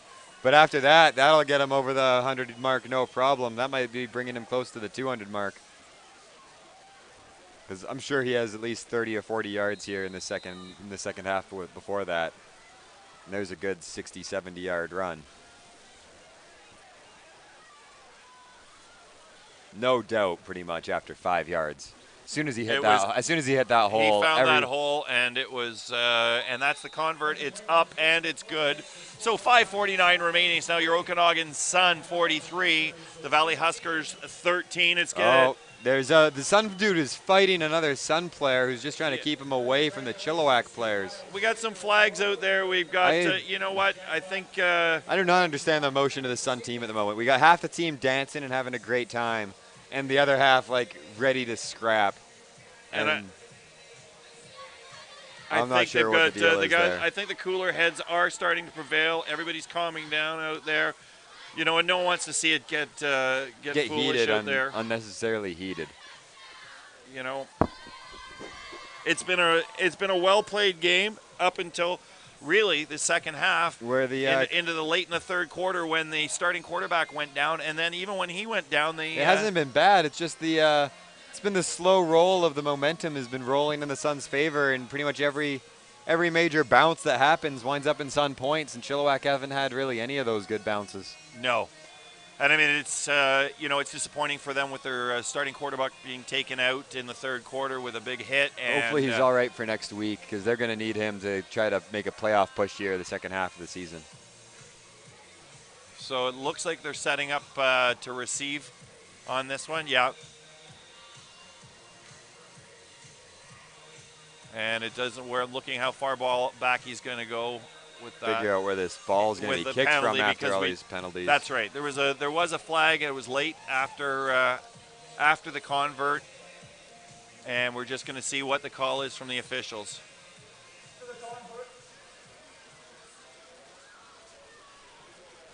Oh, we lost the mic. After the convert, we have. And I they think signaled it was unnecessary roughness on the Sun. And objectionable conduct on Chilliwack. So it looks like they may have meaning. negated each other. Let's see where they put the ball down for this. The official has the ball, and he's marching his way down the field, but he's taking his time about it. I think he actually looks like he's injured. He looks like he's limping a little bit, doesn't he? He does. He looks like he's injured. And so speaking of which, we need more refs. If you know football and you're listening right now, volunteer to be a ref, because we need more of those guys. So he's going to be kicking off from his own 40. There we go. I'm pretty sure I recognize at least two of these guys from a high school game earlier this week. So your Okanagan Sun, with just 5:49 remaining to play, leading 43-13 over the Valley Huskers. And here we go with the kickoff.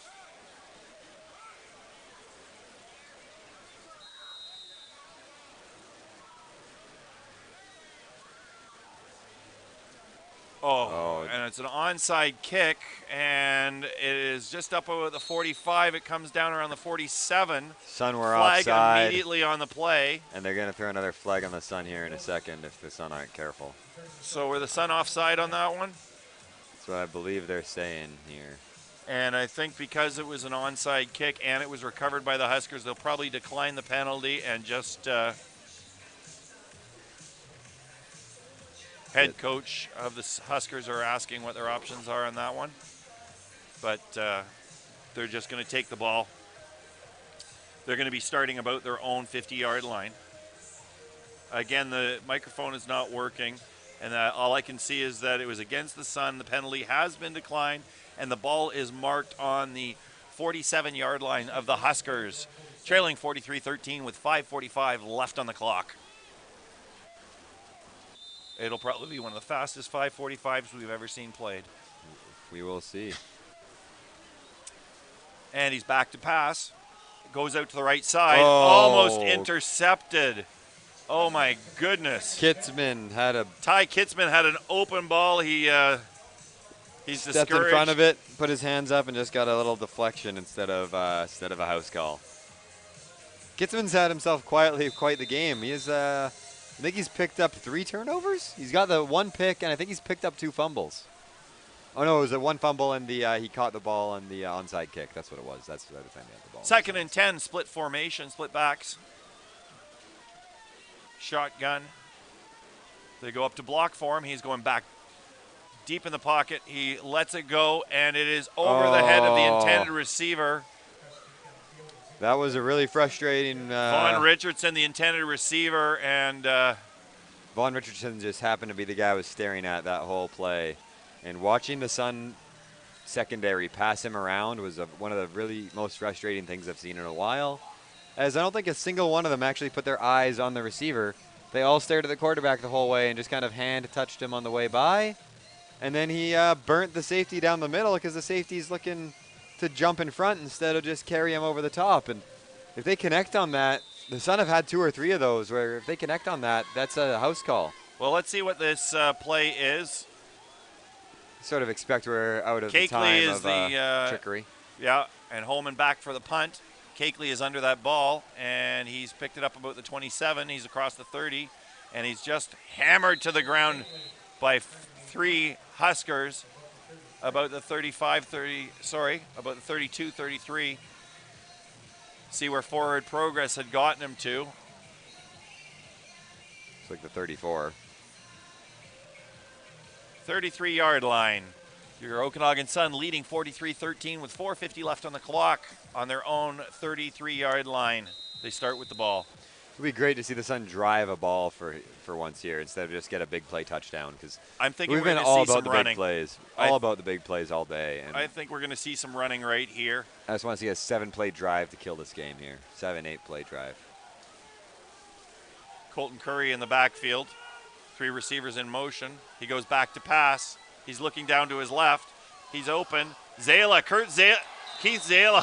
Zyla, sorry. With a great effort there. A little bit underthrown from Matt Mahler. I don't know if you noticed that. Oh, my goodness, I did not. Matthew Muller. So we had the backup quarterback throwing to week 3 starting quarterback. Exactly. That was quite the moment there. I was really hoping he'd reel that in, but no such luck.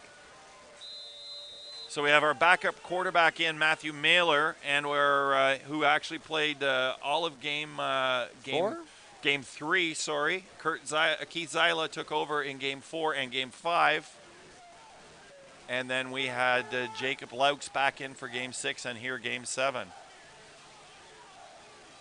Receivers are in motion down the right side. He's throwing it out again, out to the side. Oh, this can't quite connect to Zyla again. He goes to Zyla. Zyla can get a hand on it at about 9 feet height. That's frustrating. So it's 2 pair and of out. plays. Zyla getting a hand on 2 balls and not being able to reel in either of them. So both would have been tough catches, but you still want to be able to catch at least one of those 2. Matthew Mailer, 0 completions on that. So we're going to be bringing in. What are we bringing in? We're bringing a punt team, but we're missing a punter. I was going to There we say go. we're Wagner absolutely entering late, like I mentioned that kicker earlier. exactly. Not sure what's going on Isaac there for Wagner Trends. standing at his own 20-yard line, and the snap is a good snap, and the punt is up. Hang time is huge at the 30. Oh, wow. At the 25, it bounces. No yards, no. Oh, smart play there to just hit the deck. That was So he gets it back out about Thompson just 30. flying in to lay lumber, and the returner just saw him coming and thought, I don't want to take this train. I'll just duck under it. So trailing 43-13 with 3:34 left. We're on the 30-yard line, 31-yard line of the Valley Huskers, 1st and 10. You know, and the Sun cheerleaders are down here quietly doing their job. Those girls work really hard. It's awesome to see them. I see them before every game out practicing, and it's amazing how hard they work to keep the fans entertained here at the ballpark. He's back for the pass. He hands it off, gains about 8 yards on the run.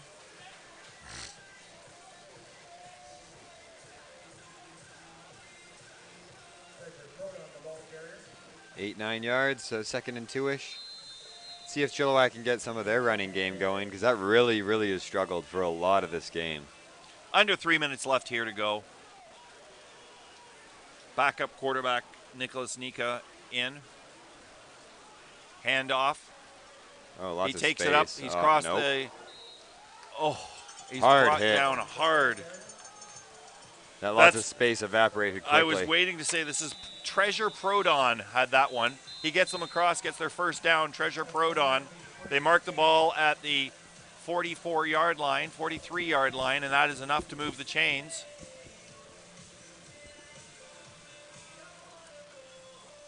See if we put the ball in the air again. I really do think they have the chance to put the ball right over the middle of this Sun secondary, because that Sun secondary's been, I don't know, really poor discipline with the eyes at times tonight. I'm not sure if it's certain individuals in particular that I just haven't picked up on, or if it's just the group as a whole, now that there's a backup in, are all trying to just eyeball picks instead of eyeballing their men. All right. Shotgun formation. He's back to pass. He's deep in the pocket. He's under pressure. He puts it out, and it is picked off by your Okanagan Sun. He's crossed the midfield stripe. He's down to the Huskers' 40-yard line. Tyler Going, defensive player of the week for your conference, intercepts and takes it back to Huskers 40. Well, it looks like Tyler heard me talking and thought, oh, they're just going to be going over the top, you say. I'll just hang out over the top then and not let them, and there he is. That's exactly what he did. A little not sure what his thoughts were on that return, going straight up the middle, back right into the lineman and whatnot. You sort of expect him to punt to the sideline. I almost feel like there's a message he wants to send there. I don't know if he's looking to go try to truck stick a quarterback or a running back or somebody he had words with earlier, but didn't look like he was looking for the end zone there. 2:16 remaining in this game, 43-13 for your Okanagan Sun. Matthew Mailer in. And the ball is bad snap. Mailer scrambling, throws it out to the right side. Lots of players around, but no receivers there. It was a very smart play from Mailer. Just getting into the dirt somewhere in the vicinity of a couple of receivers so that you can get out of this play and get into the next one, because he had nowhere to go. And again, Keith Zyla is out on the left side. Keith Zyla playing wide receiver. I would love to see him get a catch here. It'd be nice to see him catch something, yeah. Amen to Shawnee. I've just seen a Shawnee on the field all day, and after some of the exciting catches he had last week, I've just been waiting for him to do something again this week, and hasn't had the shot. All right, no one in the backfield at all, so Mailer is telegraphing a pass here. Lots of receivers in motion. He's back to pass. Beautiful snap this time. He's looking down the right side of the field. It's up. It's caught. It's a first down on the 25-yard line of the Valley Huskers. Great ball there. There's like two layers of hooks. There's the hooks at about the 8 or 9, and then that second layer of hook right behind at about 12 or 13, and he just puts it right over that first little pocket of guys into the little bubble behind them into his player's chest. I could be wrong, but I think that was Kyle Zakala. Kyle Zakala who caught that one. And that's on the far side of the field away from us. Oh, Zyla's on the wrong side of the field now. He's got to get over and get on the line. And again, no one in the backfield, but it's handed off. He's across the 25. He's at the 20. He's at the 15. He's brought down at the 10, just out of bounds at the 10-yard line. Flag on the play. Malcolm Miller had a great little in-out move there to try to force the guy who had to contain inside his blocker. And I think the flag is on the guy who was blocking that play. And I'm not sure it's warranted from my angle, but Malcolm Miller with a beautiful run. I believe that is the call that they're going to be. And they'll be bringing that back.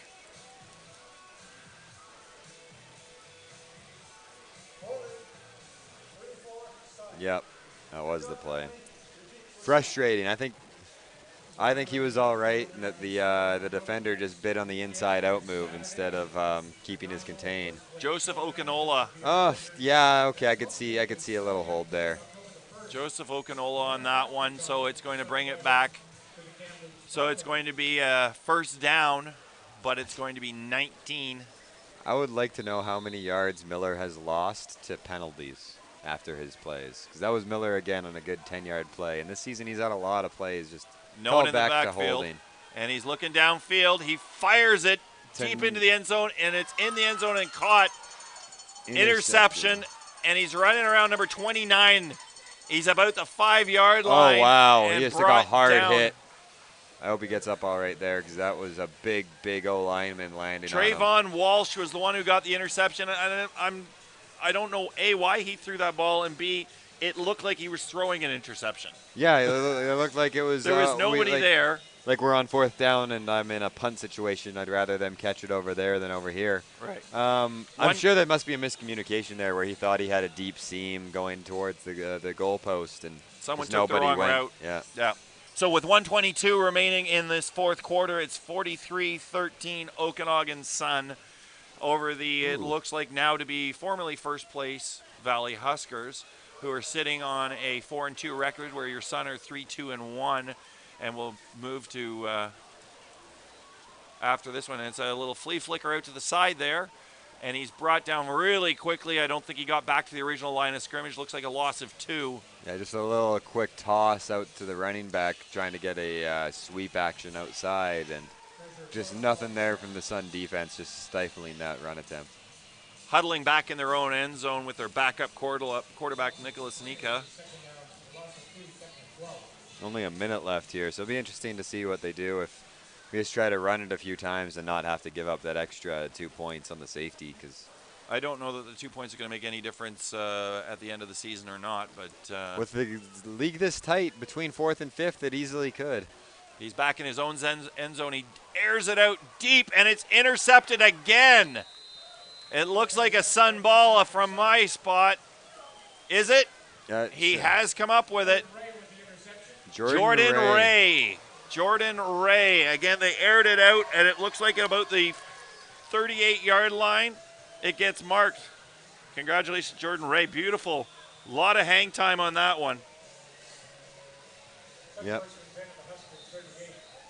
So this game coming to its long, slow demise, 43-13 for your Sun. 51 seconds left. We've had some amazing plays, though. We've seen some really good trickery out there brought to you by the Huskers. Nothing. Some great trickery, some great plays really all around by both teams. Just the scoreboard really isn't nearly as close as this game really should be. Sun are definitely the team that should be winning this game, but by the margin, I'm not sure. Mailer back, and it's a handoff, and he's broken up through the 10 yards. He's gained 15. He's gained 20 yards. Is that number 22 again? It was 22 again. Lorenzo back in there, hey? Lorenzo Dissi. Wasn't sure we'd see him back after getting carried off the field earlier on. So they've moved the chains up to the 20-yard line of the Valley Huskers with 44 seconds left on the clock. Are they going to just wind this thing down, or are they going to attempt to put it in the end zone? I don't know that they want to necessarily do that, but we're going to see. They certainly look like a team possessed right now, the way they're running around on the field right now. Trying to get these second unit guys some reps. 3 receivers in motion. Handoff. Oh, nowhere to go. Taken down in the backfield. That's Lorenzo DC again. No gain. 22 seconds left on the clock here. 43-13 for your Okanagan Sun.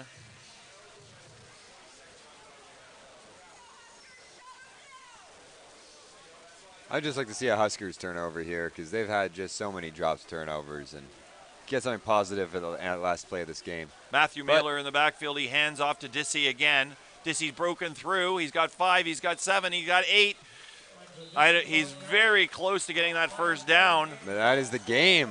But that is the game. Your Okanagan Sun final score, 43-13 over the Valley Huskers.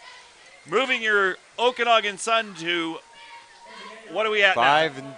5-2-1? 5-2-1. 4-2-1. Sorry, we're getting ahead of ourselves. 4-2-1. The Huskers drop to 4-3, putting your Sun right now. I believe we haven't seen the results of all the games today, but they're guaranteed to still be in second spot and moved up.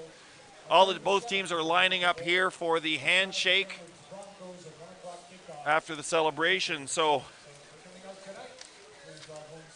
your Sun are returning to action next weekend. They head over to Nanaimo to play against the